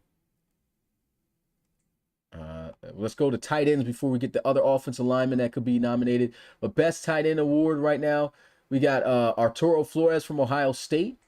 Seen him in the chat. Joshua Chucky from Clemson. Sergio Moreno Jr. from Georgia Tech. Brian Schneider from Notre Dame. Randy Stewart from LSU. And that's it. All right, this award is for assistant coaches. We don't have no coaches. All right, best linebacker. Of course, the guy who's leading the nation in sacks, Nick O'Quinn again. We got Najee Ruby. We got Tyrese Evans, generic linebacker there. We talked about Rondell Smith Jr., generic from Notre Dame. Owen James, generic from Alabama. Hassan Bird, generic from Utah. Duke Cushing, first time mentioning his name, generic for Clemson. I think it's Zay Ingram. I'm gonna say Zay. I think it's Zay. But Zay Ingram from LSU and Scott Humphreys, generic guy there. And here we go for other nominees for offensive linemen. Louis Franco, Utah. Todd Sutton from Penn State. Dallas Steen from Oregon. And Maddox Barber from Ohio State. And we have Kicker of the Year award. Got Carl Nielsen, Clemson. Owen Adams, Miami. Dave Arnett from Alabama. And that's it for guys who are RFL draft eligible. Best punter. Who we got here? Georgia Tech in there. That's crazy. Boys got the best punter award because they had to punt so much. I got to get a bell. Yeah. Hayes Westing. The guy right there. We got Andrew Medina. I think that might be it. Yeah, that's it. That's draft eligible. Best returner. I think we only got one guy on this list, to be honest. He's not even on the list no more. Yeah, we have no draft eligible guys. We usually don't have an award for this, so we probably leave this off anyway. So, yeah, that's the nominees for the awards, guys. And next we will go on now to player stats. All right. And then after we get into player stats, we're going to go into individual team seasons and talk about just who disappointed, who did better than expected, and just talk about this season, man. This is a great season, man. I wish I could have been able to do more podcasts throughout the year because I know this college series would have been turned with it, but we just didn't have the time to do it, man. There will be a format change. I'll get to that though. A new format change is coming to the RFL. So times and everything will be different than what you know it as of now. So let's go to the nation. And nation only works like it only works here for offense. There's certain categories when we get on the defensive side of the ball, it doesn't account for everybody. So it kind of sucks. So let's look at our top guys that we know are in the college series that are statistics in the passing game. So Jaden Young is the highest leading guy in yards in the college series. And this is not even including his stats from the game that he lost, which will be added in the awards category. So this guy, nearly 4,000 passing yards, 38 passing touchdowns, which he had 6 more. So if you add 6 more, he threw 44 touchdown passes. And he did pass for over 4,000 yards, actually. So that's crazy. And I think he did have 2 more interceptions than what he has there, which would make that 44 touchdowns and just 7 interceptions. That's the type of season Jaden Young has had. And I want to give my flowers out to Jaden because dude literally said, and I didn't believe him at this time, to be honest, because, if you look at his career from the mod era, and not like he was a bad quarterback or anything, but he just, he wasn't that main guy, right? And he said before the season, yo, we going to win.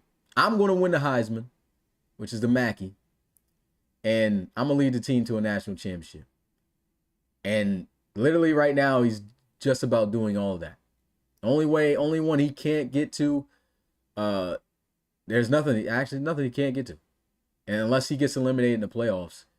And of course, right now, many have Jaden Young as the favorite to win the Mackey. But of course, rivaling him is the last year's Mackey Award winner, which is a little further down here, which is Dylan Lewis. His stats, he threw the same amount of touchdowns in file that didn't count with Young, But he threw 38 touchdowns, 2 and 7 interceptions. But his team's also undefeated, and he's the #1 team in the country. So that's some things to think about. Something to think about. But he has thrown for 3,819 yards. Already went over that, 71 completion percentage. And how about this guy? Colorado Rivers. It is crazy to think that this guy started out the season with 8 interceptions. Just put that in perspective. 8 interceptions. This is why Clemson is very scary right now, in my opinion. How do you start out the first game of the season with 8 interceptions and you end the season with only 12? This guy only threw 4 interceptions in 11 games, and it's got 34 passing touchdowns. Not including, I think he ran some in, with a 70% completion percentage and almost 4,000 yards passing himself with 3,953. This guy crept up there sneakily. Colorado Rivers balled out this year. And is still balling out. We'll see if he can lead them to a national championship. Transfer from Utah. Tennessee, Danny Johnson. Almost 4,000 still almost 4,000 passing yards, 3,907. He was leading the nation for a long time. Of course, played more games earlier on in the season than most teams, but still ended up finishing top 5 in passing yards. 30 touchdowns to 13 interceptions. Now, the completion percentage isn't as good as the other guys I mentioned, but 61% on it is kind of, it's mid, but not too bad. Not too bad. Not awful. He still averaged 320, pretty much 326 yards a game. He was still doing his thing. He had some moments, but he was doing his thing. This generic draftable player. I think just so I don't go through, I'll go through some main guys to mention, so that way I don't have to go through everybody because it'll take a while. So, Tyreek Robinson, this is a generic guy. He threw 13 interceptions as well, but his completion percentage was high. It was 73%. 3,834 passing yards, 25 touchdowns. That's pretty interesting to look at. The freshman, Preston Thorne, 3,707 yards, 34 touchdowns. He threw just as many touchdowns as Colorado Rivers in his first year as a freshman on a team that almost made it to the Big 12 Conference Championship. And a lot of it was because of him. A lot of games was won because of him. And even games that they lost, he did everything to try to get them back into. They lost a lot of close games. So Preston Thorne has played very well, to be honest. And he's in that conversation. That's why we saw him on the list. Only 8 interceptions on the year. That's as many as Colorado threw in that one game. I'm still giving Bell for that, but yeah. Let's go move on, see who else we can find. Just going through the list here. A lot of these are real-life guys. KJ Smith, 25 touchdown passes, 15 interceptions, 64%, 3,532 yards. Here's another freshman. Came in first year doing his thing for Kentucky. 24 touchdowns, 11 interceptions. Not the greatest, but if you watch some of his games, he looks like he's got that mentality in him. Like he's got that leader in him. But 3,469 yards, 66%.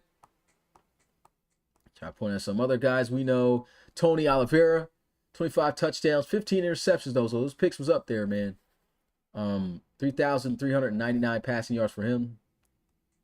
64% if I did not mention that already. See who else we could find. Corey Baines, the undefeated Oregon man. 25 touchdowns, just 6 interceptions. And this is a team that likes to run a decent amount. And 67%, 3,297 yards. So he's had a great season. And sometimes you got to put that into perspective. What type of offense do these guys run? Some of these guys run heavy offenses. So you're not going to have as much time, and opportunities to pass the ball as much. And in my opinion, even though these statistics aren't where the other top guys are, that is still tremendous based off of what he's done. 25 touchdowns, just 6 interceptions, and undefeated. It says a lot about Corey Baines.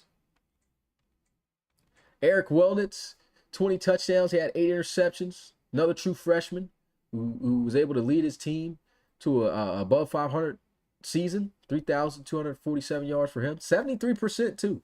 So high completion percentage. He had his moments for sure. A lot of guys have. Hasn't been anybody who's been consistent all year. You've had at least one game where it was just like, oh man, what's this guy doing? And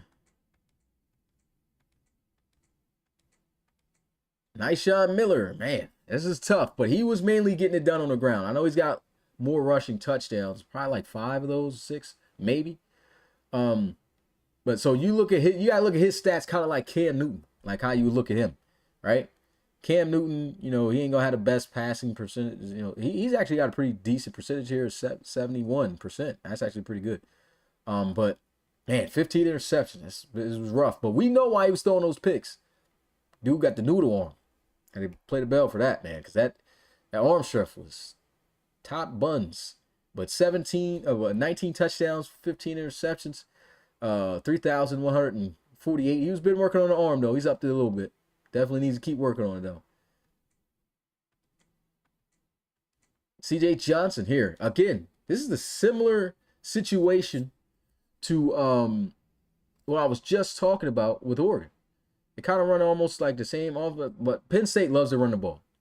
And C.J. Johnson, despite the heavy run offense, was 70%, 26 touchdowns, less than 10 interceptions with 9, and 3,113 yards. That is great for a run-heavy offense.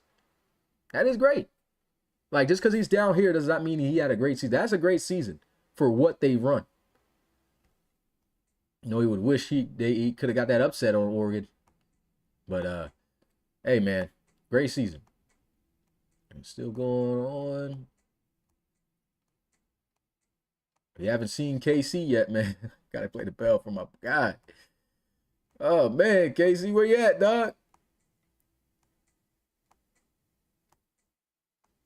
Still ain't fun. Hold on, let's keep going. Jesus Christ. There he is. All right. Less than 3,000 passing yards. 2,917 passing yards, 26 touchdowns and 14 interceptions, and a 68 completion percentage. I will say this, though, in his defense. And it's tough to say this because it's usually players involved, but the receiving core was buns. Now, I'm not saying Lyman didn't make some moments. Now, Lyman was balling for what his overall was, because other than that, they really didn't have good receivers. And KC, he did keep a lot of things alive for the team and took a lot of risks because, for the most part, he had to. The line sucked, too. Like, it was awful. Like, very awful. So, when you look at that dynamic, it's kind of understandable to understand why he is where he's at statistically. So I understand that. So that's one thing you got to take into account.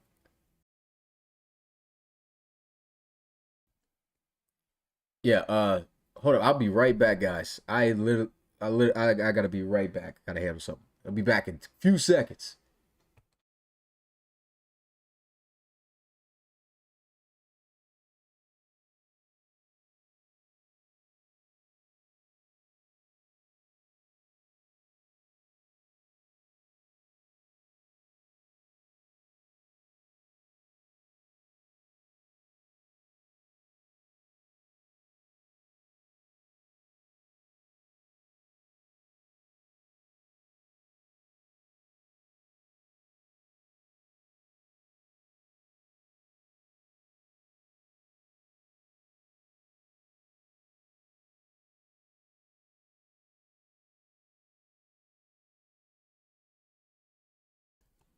Oh, yeah, show not over. My bad. Press the wrong button.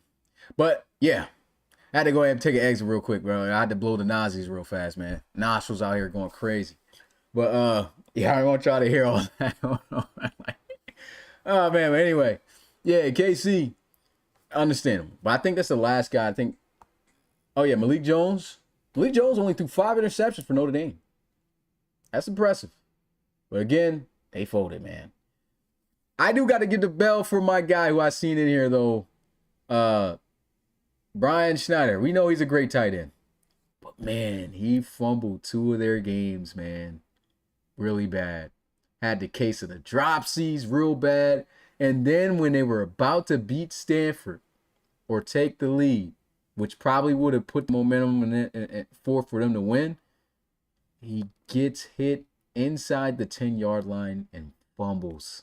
I felt so bad for Notre Dame when that happened.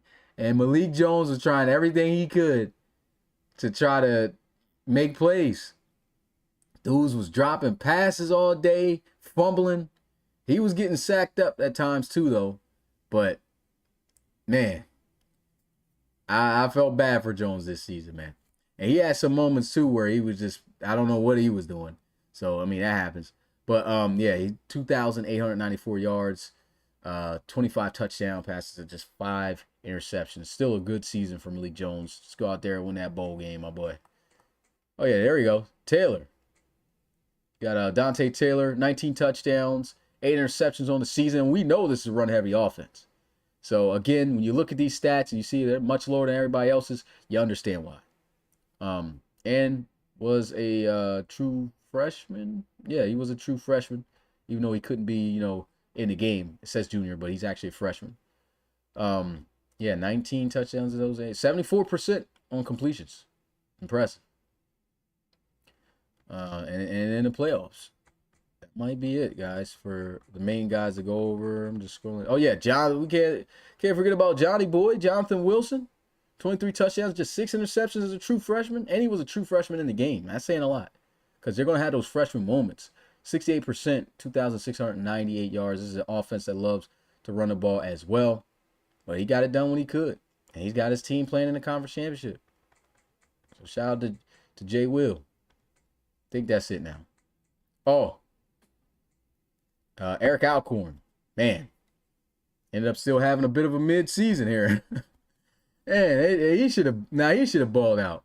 But again, this offense does like to run the football a little bit, look like. But he threw twice as many touchdowns as interceptions, 18 to 9 interceptions, 70%, just over 2,500 passing yards.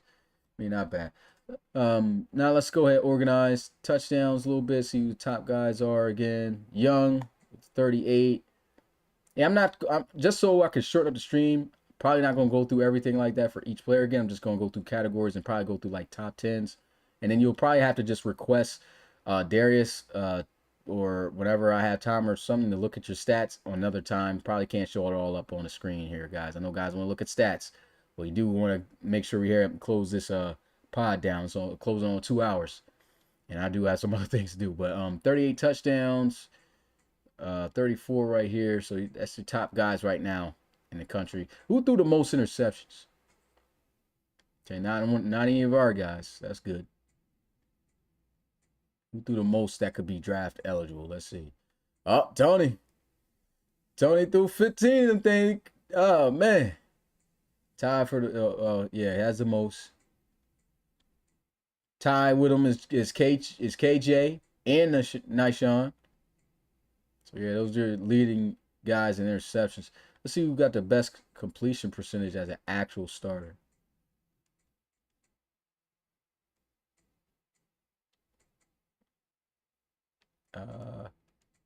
Looks like, yeah, Dante Taylor, 74%. Then it's Eric Wellnitz, 73. 73 for generic there. Nice shot, 71. Yeah, so those a couple guys right there looking at those. All right, let's go to the rushing categories. Let's look at the top 10 running backs, yards-wise. Then we'll go into quarter categories with the touchdowns. All right, so Andre Romano finished with 1,690 on the ground. Generic, Vince Reed, 1,598, almost 1,600 rushing yards himself. Jamil Morris, generic running back, 1,429. Matty King finishing 4th in the country in yards, 1,345. Shady Houston, 1,268. And Braden Holden, 1,225. Bo Sanders right there, right underneath too, with 1,196. Now, mind you, this guy wasn't playing a whole quarter most of the time, and even sometimes had got sat out for the 4th. So he would play half a game sometimes and still manage to get 1,196 yards with a 4.8 yard per carry average and 12 touchdowns. And when we talk about touchdowns, Look at where he ranks in terms of touchdowns in the country. So this is tied for first, tied for third. Third. Well, actually, just third right there amongst our guys. It's one guy for us, and he's literally tied for fourth in the country rushing touchdowns with 12. This is crazy to think about. But 14 rushing touchdowns, Andre Romano and Matty King tying the touchdowns for time for the most touchdowns. Of course, you guys know postseason stats will count as well. Of course, we're going to look at regular season stats for the awards and stuff first, and then we'll see who actually ends up with the most touchdowns when it's all said and done. 13 touchdowns for Travis Hill of Oregon. Shady Houston with the 12. Talked about Bo Sanders with the 12. Xavier Gibbons from Ohio State's got 12. Yeah, and let's see if we got one more guy of ours, at least with double digits. Jaleel Morris got 10. All right, who had the best average that actually started?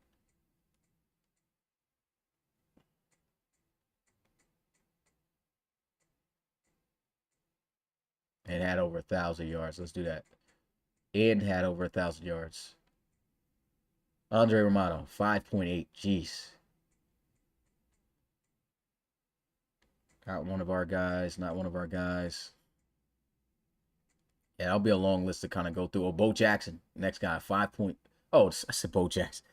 It's Bill Jackson. I'm going to play the bell. Thought that was Bo. Forgot he had a 4.8. But 5.4 for Vince Reed of Utah. Who fumbled the most? Let's check that.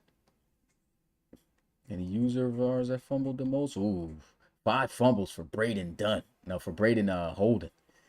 Sheesh, that's a lot of fumbles, man. I remember those too. Those were vividly happening in the games. Zach Tank had 3 of them things. He definitely had a fumbleitis issue this year. And once we get out the threes, I'll just stop there. Yeah, that's it there. Let's go into receiving into things. Top guys in receiving. Namadou Sunyalu leading the nation in game because Dior Gore actually had more yards than this. He technically leads the nation in receiving yards. I know Pecan's got the stats. You could post those in the Discord. I mean, in the chat right now. But 1,415 yards and 15 touchdowns from Mamadou Sunyalu. This dude really broke out on the scene this year, like big time. That was a great season, phenomenal season. Dior Gore, without the stats, added up 17 touchdowns, but he actually had 19 touchdowns. That ties C.J. Robinson in the RFL, which is crazy that C.J. Robinson did that in the RFL. I think it was back in season 4 or 5, one of those, but I think it was 4. But yeah, 1,217 yards. He got more yards than that. Let's see who else tops that we know in yards. We got 1,185 for Steve McCaskill and 16 touchdowns. Balling.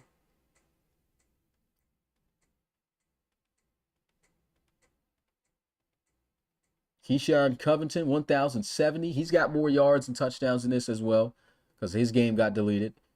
And he's got 13 touchdowns. I believe he's got maybe 15 to 16.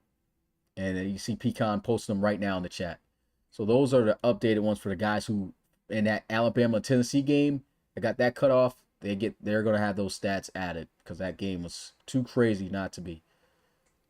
Talon Ross, 10 touchdowns on the season too. 1,036 yards. Averaged 22.5 yards a catch. Dude's balling. Another guy who's kind of slept on based off of the lack of performance from the team is Tyree Rose-Pierre. TRP had 1,011 yards and 11 touchdowns. A lot of 11s in there. But, yeah, averaged 20.6 yards a catch. Dude was a beast. And he's got a crazy frame, too. 6'5", 215 pounds. Somebody's going to want that in the RFL at some point. Yeah, I think I went through mainly the yards guys who got at least 1,000. So let's see who leads the nation in touchdowns. We already know Dior Gore actually has 19. So, I mean, even without those games, that game taken away from him, like, he still would lead the nation in touchdowns. This guy, crazy, man. Well, Steve McCaskill with the 16. Sunyala with 15. How many more of our guys got double-digit tutties? Oh, yeah, 13, which I think is 15 for Keyshawn. Oh, Keyshawn got 16, excuse me. 16, I seen Pecan posted. Any more double-digit guys? Yeah, 11 we talked about with TRP just passed. Here's one. Jason Jean-Pierre. That's okay. Yeah, this guy definitely played better than his overall. He's a 74, but he was making some big plays for KC and the Gators. 11 touchdowns, almost out of the double digits here. Talon Ross got the 10.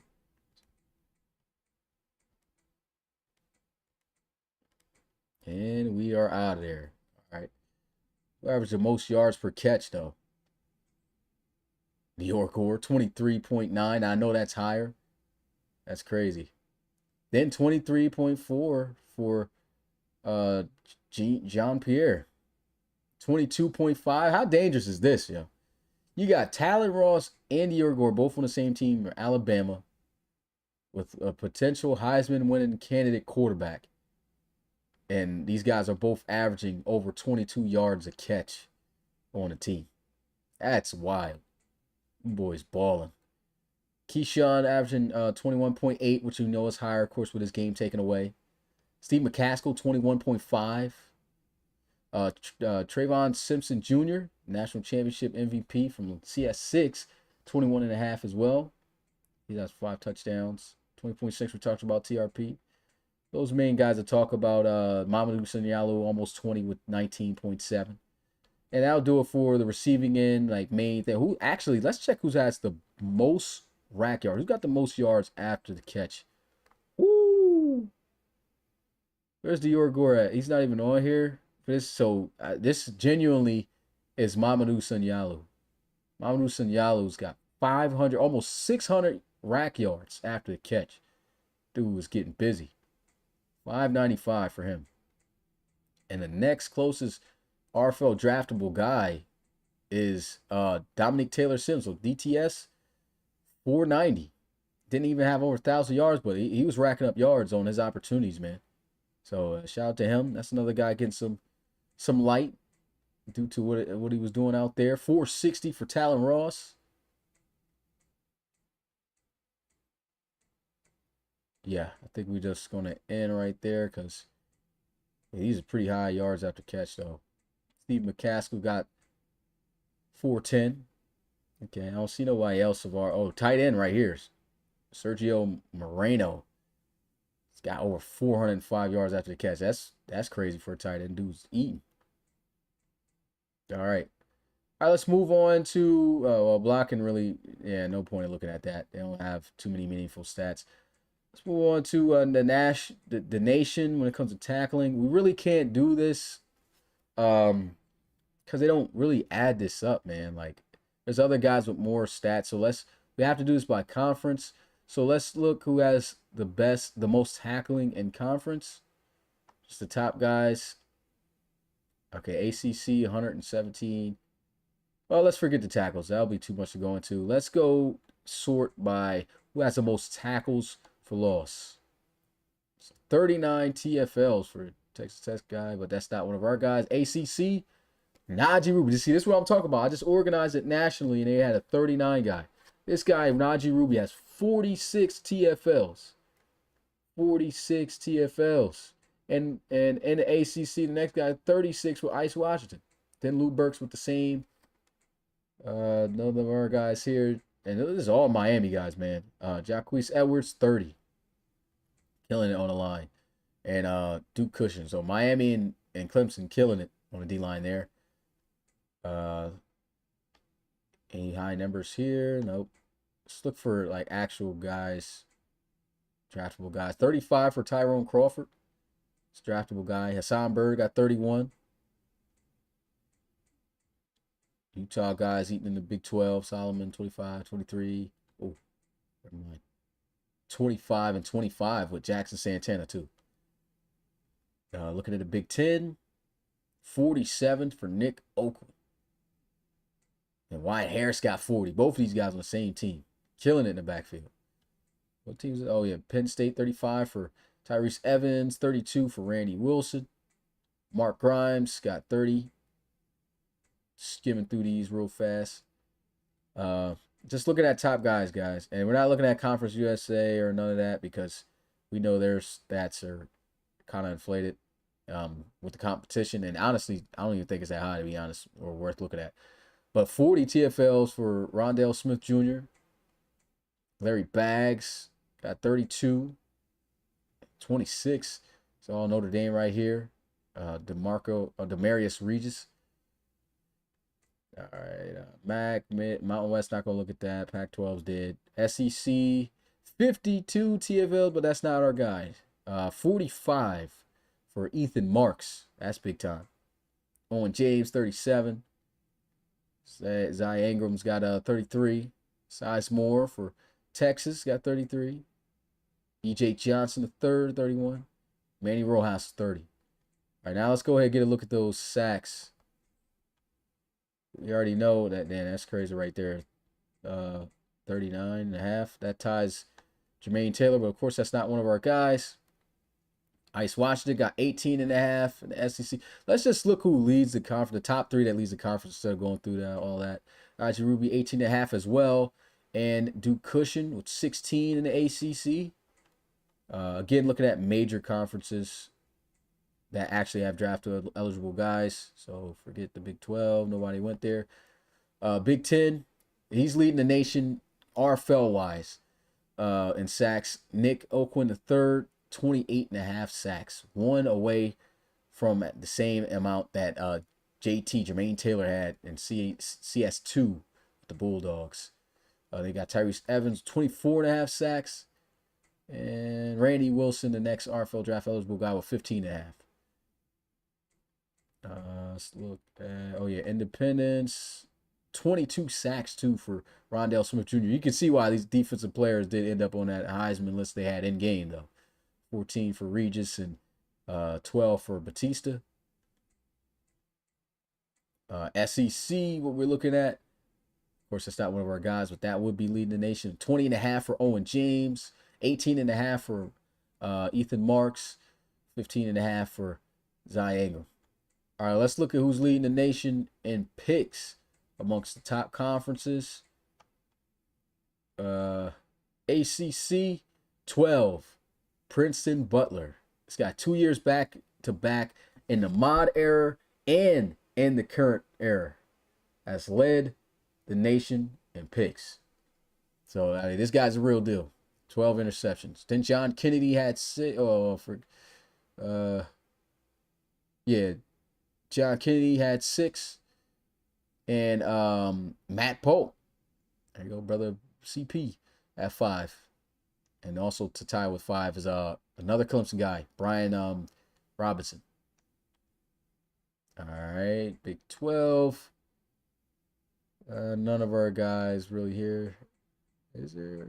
Yeah, none of our guys here. So we'll just go ahead and move on. Big 10. Jack Sky with 10. Jack Sky with 10. This guy's been exiled. Cortez Jordan, that's 6. And Marco Wilder, 6 as well. Both on Oregon.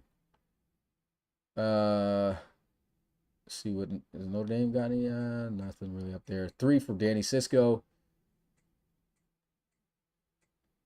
In the SEC and leading in picks, Vinny Ball with 10 as well. 10 picks. CC McKenzie got 5. That's another draft eligible guy. And Trayvon Knox Jr. for Alabama, 4. All right, so that's it for the picks. They got the sacks, deflections. We're right off the deflections. Defensive touchdown. Don't have to look at that. You'll just have to ask for those guys who want to know those. And when it comes to kicking and kick returning, honestly, we don't need to look at that. So, and I would go over team stats, like to see who's like the tops in the nation, but they got rid of that. I don't know why the game got rid of that. And so now you have to look at it from conference only. EA, if you watch this video or somebody goes to talk to EA about this, tell them to bring the national team rankings back so we can actually see who's tops in the nation, offensively, defensively, and all that. But you can see the top offense in the ACC is Clemson. I'm just go over tops. That's it. So Clemson top in the ACC. Top defense in the ACC is Miami. All right. Oh, I could go over some things too. See who's the top passing offense in the ACC. Clemson still. Rushing offense in the ACC. Virginia Tech. All right. Who scores the most points per game in the ACC? Clemson. 41, pretty much 42 points a game. Monster. All right. Those we don't have to go through touchdowns there. Who's got the most first downs? Who's best at the first downs? Clemson. 255 first downs on the season. All right. Defensive wise in the ACC. Of course, we know the number one defense in the ACC is Miami. See who's the best against the pass in the ACC? Miami. Best against the run in the ACC? Miami. They're just number one all around in the ACC. Least amount of points given up in the ACC? Miami. Most sacks in the ACC? Virginia Tech's got that, 65. Most fumbles in the ACC? Virginia got 12 forced fumbles. And most interceptions in the ACC? Clemson with 24 of them things. It's crazy. Let's look at conversions. Matter of fact, we'll skip the conversions, red zone efficiency. Let's just look at offense and defense. I think that's all we really got time for this podcast. Already hit the 2-hour mark right now. It's 10 o'clock Eastern time. And I know guys really don't care too much about, other teams here. So let's just look at the Power 4 conferences. So let's look at the Big 12 offense. Number one offense in the Big 12 is Colorado, 5,382. Number one passing offense, Texas Tech. Them boys, they got the leading passer too in the season. He's a real life guy. Number one rushing offense goes to Utah with over 2,000 rushing. Who's the most point scoring team in the Big 12? It's Colorado with pretty much 36 points per game, 35.8. And who got the most first downs? Probably Colorado. Nope, Texas Tech, 280. Sheesh. Okay. And let's go look at the defense. All right, defense. Utah's got the best defense in the Big 12. Who's got the best pass defense? It's TCU. Hold on, was Utah there? Yeah, Utah. I was right with that. Pass defense goes to Kansas State. Kansas State. Got the best pass defense. Best run defense is Texas Tech with only 460 allowed this year. Least amount of points allowed, Texas Tech. That's 217, which is why they finished the season 10-2. Most sacks in the Big 12, Texas Tech, 76, but Utah was right behind them with 75. Most forced fumbles, Arizona, 13 forced fumbles. And interceptions, 19 from TCU. Boy, supposed to get some picks. All right. Big 10. Let's go ahead and get a look at the best offense. It goes to Ohio State. Almost 5,300 yards. Jeez. Best pass offense in the Big 10, Ohio State. Best run offense in the Big 10 goes to Michigan, though. 1,539. Points per game. It's got to be Ohio State. Yep. 40.8, which pretty much 41 points per game. Oregon behind them with 35.1. And the most first downs, Ohio State. 2,061. Defense. Best defense in the Big 10 is Penn State. Best pass defense is Illinois. And rush defense goes to Ohio State. So all three of those different guys. 394 on that. Least amount of points given up. Looks like Ohio State. 162. Given up by the defense. Most sacks. Ohio State. 82 sacks. Jeez. Fumbles. Okay, Purdue forced 10 fumbles this year. And interceptions, Ohio State leads the Big 10 with 24 of them things. Oregon right behind them with 23. All right. Back to the offensive side of the ball. And I think Let's just look at what oh, we really can't compare them, but here's a look at what Notre Dame's done in the independent conference. Well, it's not even a conference, but just being independent. Just a quick look at all that. All right, and then we'll go ahead and just look at the SEC. And here's what we got. Number one offense in the SEC, Alabama. I think this is the number one offense in the country, too. Because the next closest one is Tennessee, which was over Ohio State by like 200 yards. So Tennessee is second, and Alabama has 400 more yards than them. These guys only have 6,000 yards of offense. This is definitely the number one offense in the country. Best passing, Alabama. Most rushing, Georgia. Georgia just edges them out by 22 with 850, but right behind them with 1850, excuse me, they got 1828.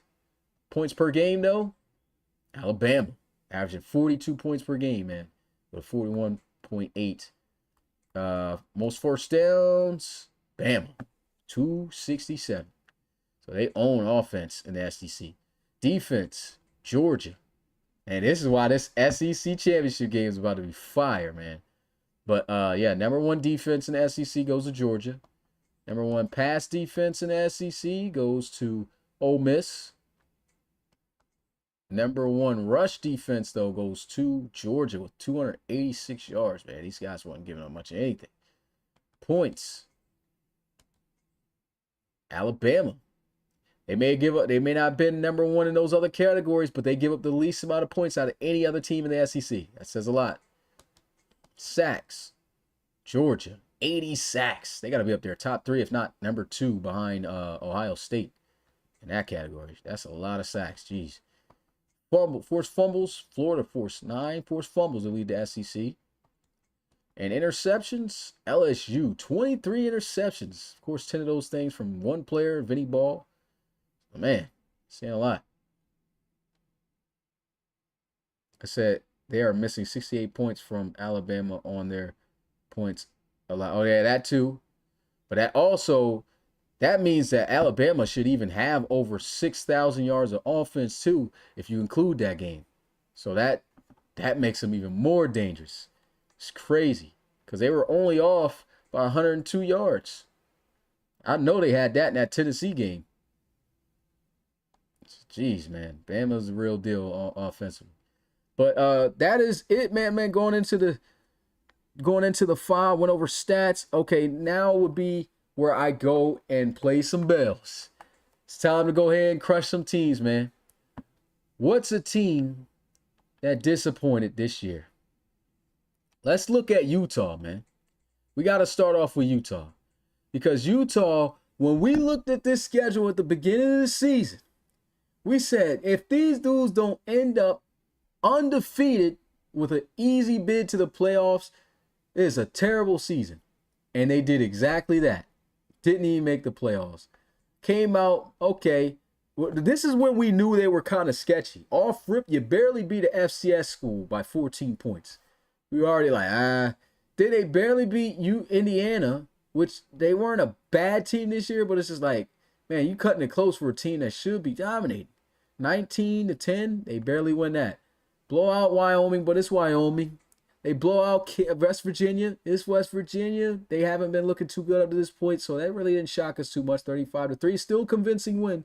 This is when we kind of thought we had hope for them. We was like, okay, 70-27, they blew out Kansas. Kansas ain't that good of a team. You see how they finished 4-8 on the year, but it was like, okay, 70 points put up in the game is still incredible, right? Then they come out and they barely beat BYU. It's a rivalry game, but they barely beat them. I'm like, okay, these guys are just edging out games too much. And then the following week, a team that only won 3 games in the season, Baylor. I think they got their first dub, if not against Utah. And they blew them out, 47-24. Wow, Baylor. You let Baylor do that to you? It was on the road, give them slack. But what about Cincinnati? You had the home field advantage and lost to Cincinnati by 10, 27-17. Crazy. Ended up barely beating Colorado, but still a good win for them.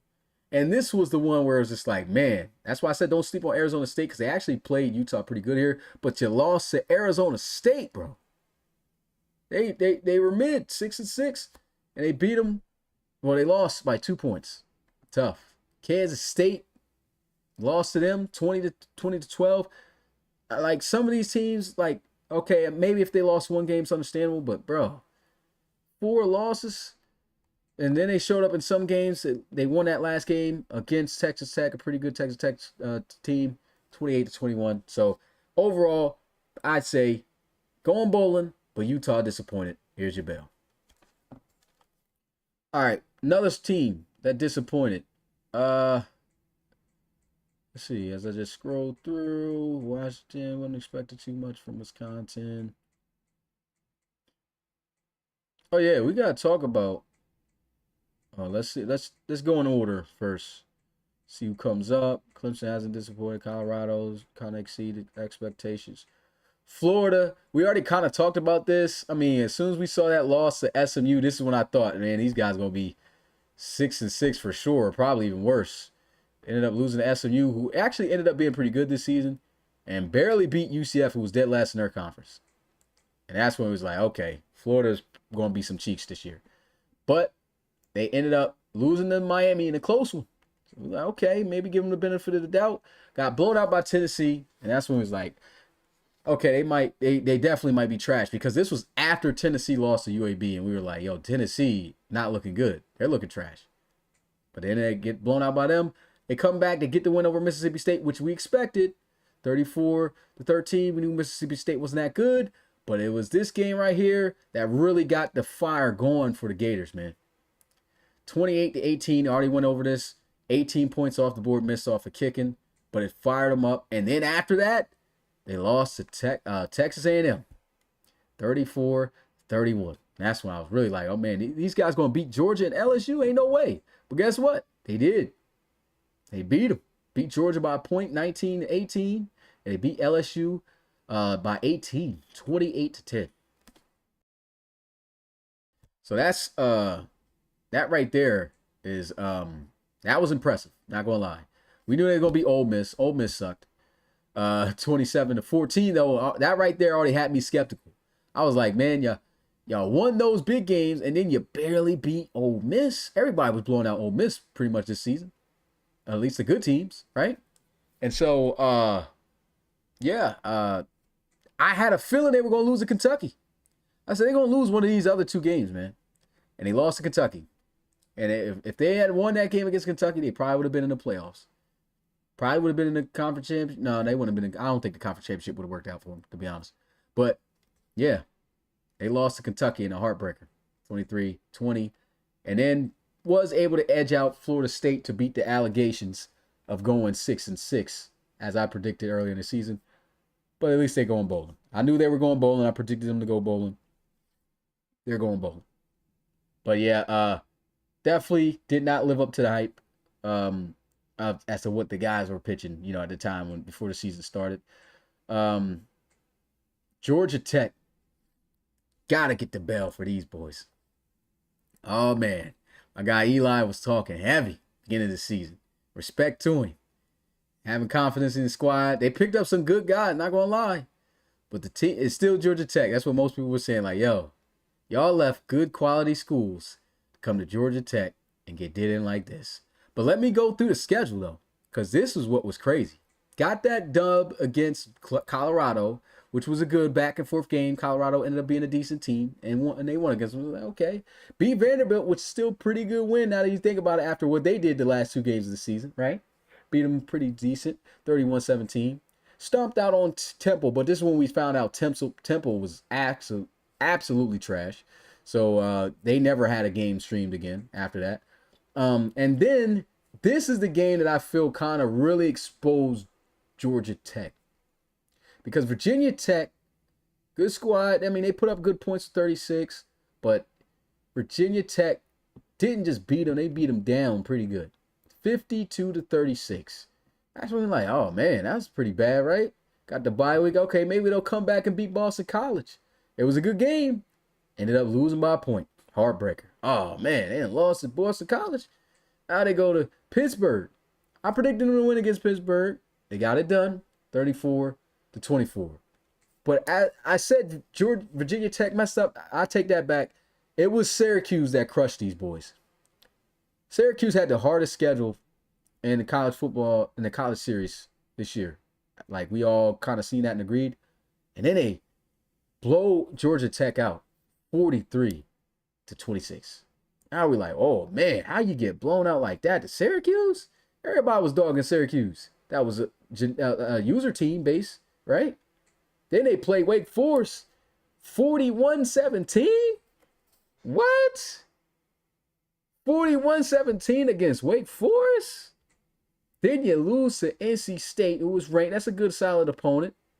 30-20. Don't give them too much slack there. This game wasn't even streamed. Had to get simmed. They beat them by twice the amount of points, but it's Duke. 34-17. And we already knew at this point they had to win one more game to become bowl eligible. Wasn't happening. You had to play Clemson and Georgia.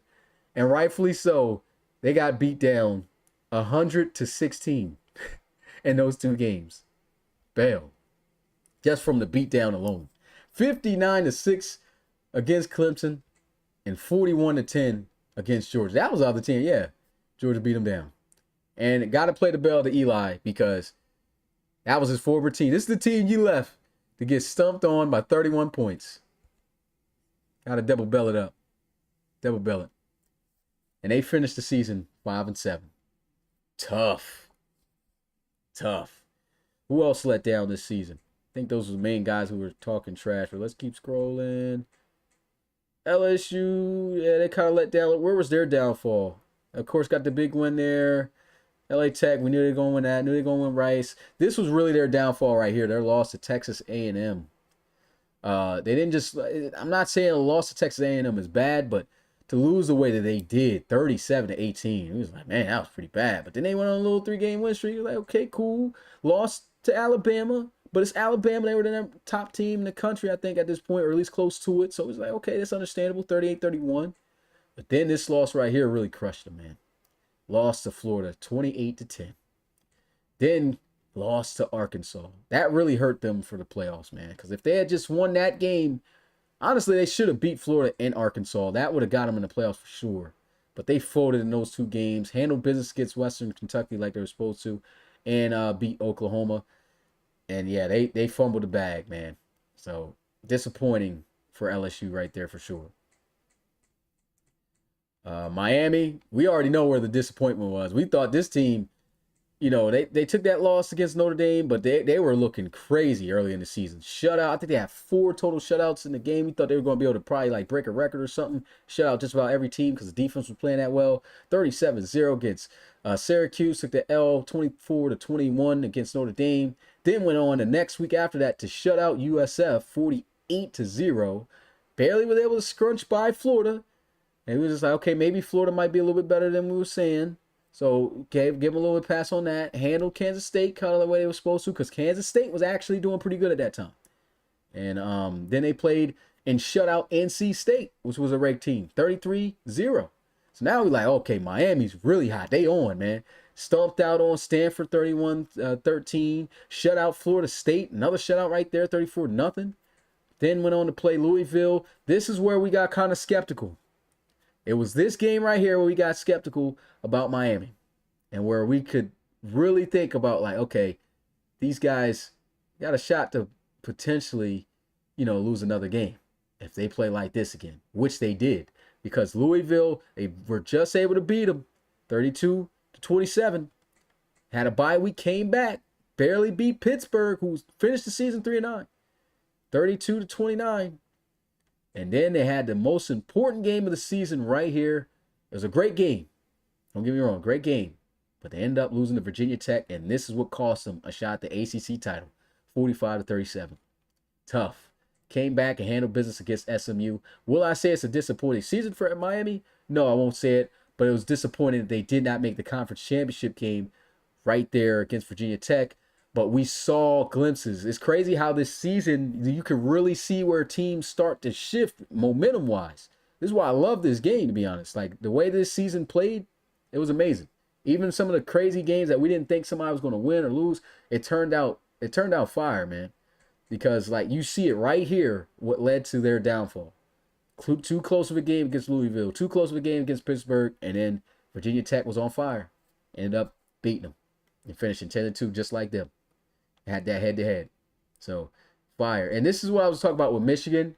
I feel really bad that we didn't sim the game, but they should have won. You know, in the sim, who wants to stream a New Mexico and Michigan game? Like Michigan should win this, right? 19-7. Took an L. Then lost to Central Michigan off a sim that we didn't record. 28-24. Like the game was doing Michigan dirty. Not gonna lie, man. Michigan did so dirty. And with got a look at the wins they got though. 33-10 over Oklahoma. That was recorded. 33-25 over Wisconsin. That was recorded. This was recorded too and it was pretty close, but Washington kind of had some ups and downs this season. This game was recorded and USC did best them in it. But it was a close game. 28-16. Then they went on to lose to Purdue. And I think that was recorded as well. An extra game. And they, this is where they should have won out pretty much until they got to Ohio State, which they were doing. Beat Maryland, beat Michigan State, and then this game got simmed. Who's expecting them to lose in Northwestern? And the game does them dirty and has them lose 12-10. They got did so foul. Then they beat Nebraska, an actual recorded game. And then the loss to Ohio State. But let's be real here. If their games were recorded, Northwestern would have been a dub. Those games were recorded. So those 2 L's. Central Michigan would have been a dub. And New Mexico would have been a dub. So these guys, you take 3 games off of them, they should have been 9-3 this year. Just to be real. Michigan fans in the college series, I know you guys, you had to be sick. That was tough. Y'all should have won those sim games. Sim just did y'all dirty. Let's see what else we got. I think those are the biggest letdowns of the season. Oh, yeah, Notre Dame. Notre Dame, the fumble, man. Y'all had the playoffs, dog. I can't believe y'all fumbled that, man. Like, Bell. I can't believe it. I mean, came out, dominated against Syracuse, right? 51-6. Okay, Syracuse, you should win that game. Then, technically upset at Miami here. Beat them 24-21. We was like, okay, Notre Dame might be the real deal. And the following week, this is when we kind of already assumed, like, man, this was pretty close. They almost lost to Boston College. Granted, Boston College at this time was playing teams pretty close and was doing pretty good. But 32-29 against Boston College. Rivalry game, yes. But too close. Then they went on the following week to lose to Texas A&M 28-10, which was embarrassing, but not more embarrassing than the Arkansas game where they let them boys put up 66 points. Fail. Y'all had Arkansas put up 66 points against y'all. 66-27. Bell. Look, Bell don't even want to work no more. There it is. My goodness. That was embarrassing. I knew they would bounce back against Purdue. Handle business 41-23. They beat Boise State. Okay, cool. This was a big dub against USC, which really helped them for their shot at the playoffs. Then they punched down crazy on Navy. Beat them 46-7. Handle business, right? And they ended up losing to NC State. Now, this was the game where I think everybody was just like, man, Notre Dame too consistent. I think they're frauds. Everyone thought about it right there. It's over for them. They had their 2 bye weeks. They have to thank out for that L. Then they came back against Pittsburgh. Close game, but they won. And at that point, we were just like, all they have to do is beat Stanford. Stanford sucks. Stanford is 3-8. There's no way Notre Dame loses this game even on the road. Guess what? Sure enough did. 27-17. The playoffs was right there. And they lost to their rivals. That was such a heartbreaking game. And the way they lost it, man. Like, players just were not playing good. Like, guys dropping balls, fumbling. Again, got to give the bell to Brian Schneider. That crucial fumble in that game, man. Like, y'all probably would have won on that drive had you not fumbled that one. So, another bell. Tough. So, tough there for Notre Dame. And just for the sake of the stream, I'm probably not going to go over guys who really shocked or anything like that, because we kind of talked about that all throughout this stream. But I've just been hitting on the guys who disappointed. I'm disappointed in the ranking system doing Penn State dirty, though. Like, we already went over their schedule earlier. I still can't believe they're not ranked. That makes no sense. But at least they're playing in a bowl game, man. They should have at least been in the playoffs, or at least just outside of it, in my opinion. I think I touched on Tennessee. Yeah, you can't forget about Tennessee, man. This is when I already knew that they were a sketchy team the way it started out, right? Tulsa, they had to win in overtime, 40-37, to start the season. And, Keyshawn was talking heavy everything then. He's like, oh, man, y'all barely beat Tulsa. Then they played Kentucky. Pretty good, convincing win, 36-21. Okay. Nobody cares. This is FCS. You beat them 47-24. Okay, cool. I'm out of all the teams on the schedule, definitely expecting you to beat UAB. And they lose. These guys, I think it was, 24-0? 24-7 or something they had? And they ended up letting UAB come back and win 32-24. Bell. Still for that. That was sad. But then they went on a little streak. You know what I mean? We already know they was going to beat Mississippi State. But again, this Mississippi State, not a good team this year, and we kind of knew that. And they still only beat them by 8 points. It was 45-38, but they won. Okay, cool. Handle business against Florida. Now, when they handle business against Florida like that, we were like, okay, they might be a little decent after this win. And then they put on a show against Syracuse. Blow them out. 52-33. We're like, okay, Tennessee rolling. Then they play Alabama. This is not the actual score of the game. The actual score of this game, of course, was the most legendary game in RFL history, college series history, whatever history you want to say, where they lost to Alabama in quadruple overtime, I think it was, or triple overtime. I don't know how many overtimes it was. It was all the way to the end. And Alabama won 77-75. Straight college basketball game out there, right? So after that L, it was all right, because it was just like, man, y'all been on a streak. Y'all literally just almost beat Alabama in the greatest game ever. And then they come back out the next week and beat Georgia 36-21. Now we like, okay, Tennessee's official? They looking official. Stomp on Oklahoma 40-13. Oh, yeah, they the real deal. Then they drop the ball, taking the L to Arkansas 43-31. These last two games, they only had to win one to go to the conference championship in the playoffs. And what they do, they took an L in both. Against Arkansas, the upset squad. And then the worst one was to Vanderbilt, 42-24. Bells. That was awful.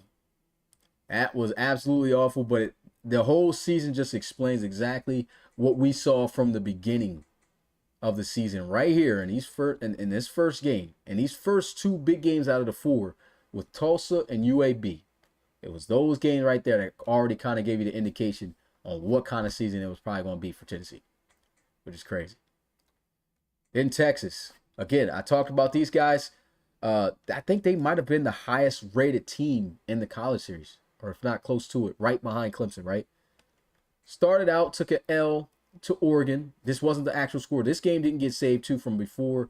I think it was 45-38 was the final score, but it wasn't actually that close. Like Oregon actually kind of dominated in that one, but they lost to Oregon.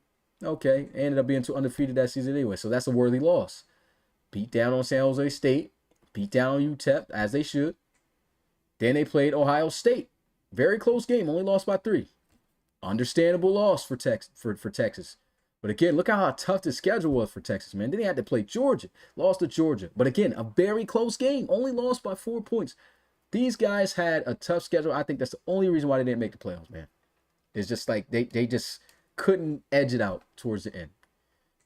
Well, not even towards the end, just like in big games. They had too many big games that they had to win that they just couldn't. And they barely beat Mississippi State. Was kind of, head scratcher there, 17-10. Blew out Oklahoma, 55-21. We was like, okay, now they're the real deal. These guys could actually be in the playoffs now. Played Florida, and the kicker really cost them this game, man. Cost them that game. 18 points off the board off of kicks. and lost 28-18. So if you really look at this schedule all the way up to this point, Tennessee was a very good team this year. I keep saying Tennessee. Texas was a very good team this year. And they just lost. They just lost it. Oh, it was 35-42. That's what the final score was in that Oregon game. Yeah, thanks for that, Peacock. And then they beat Arkansas 30-17. And they had a shot, bro. Had a shot, and this is where Vanderbilt kicked in the clutch gene. These guys upset it. Not only Tennessee to kick them out, they did the same thing to Texas. And that comeback was crazy because Texas had this game in the bag.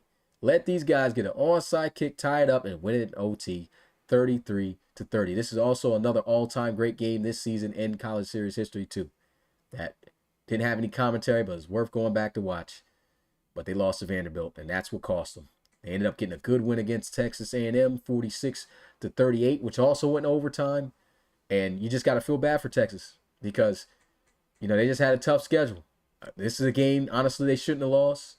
The Vanderbilt game, just miracle happened, pretty much. Georgia game, a tough opponent, they just barely lost.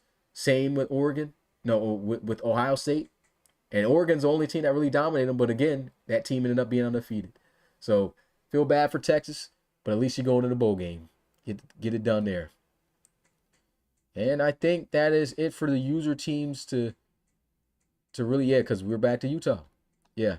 Not going to dive into teams that, exceeded expectations. Again, we talked about all that. They did what they were supposed to do. So it's going to be interesting to watch. And so now the last things I got to talk about is just the latest RFL news. So we began building season 9 of the RFL already since November 4th. So it's been almost 2 weeks that we've been building the RFL file. And what we have done so far, teams that are finished, we finished building the Black Knights, the Cougars are built, the Lumberjacks are built, the Monarchs are built, Snowhawks are built, Thunderbirds are built. I just had to make the rookies, but pretty much they're built. And the Voyagers are built. So those are the teams. My mic going out. But yeah, those are the teams right there. So that is 1, 2, 3, 4, 5, 6, 7 teams built out of 32, which means we've got 25 more teams left to go. I've got guys on teams right now working. And again, just talking about that, we also have payouts that we've been given to community members that can help build RFL teams. If you got a PC, you definitely could be of service. If you build an RFL CPU team, you get 10,000 reload bucks per team. All right. If you build a team for a coach, though, you only get half of that because it's the coach's duty to do his own team, to get involved and do what he needs to do.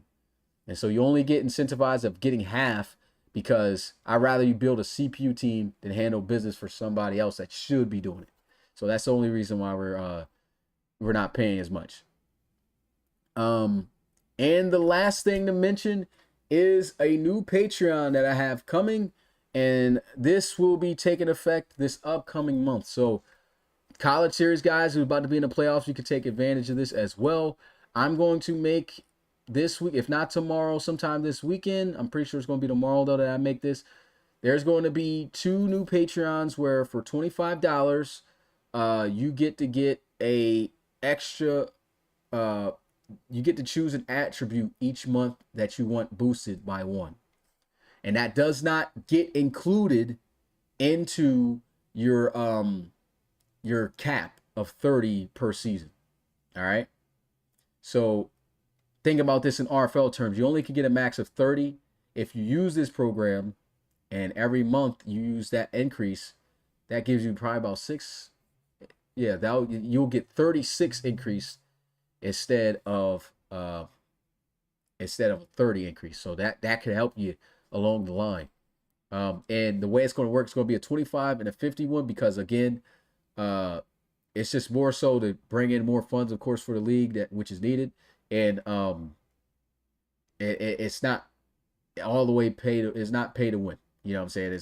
You're getting something out of it, but it's not going to enhance you like crazy through the roof unless you're consistent for it. It's going to definitely be a benefit if you do it. But that's why we got the price high for it too, because we don't want everybody just taking advantage of it. Whoever can do it is really serious about doing it.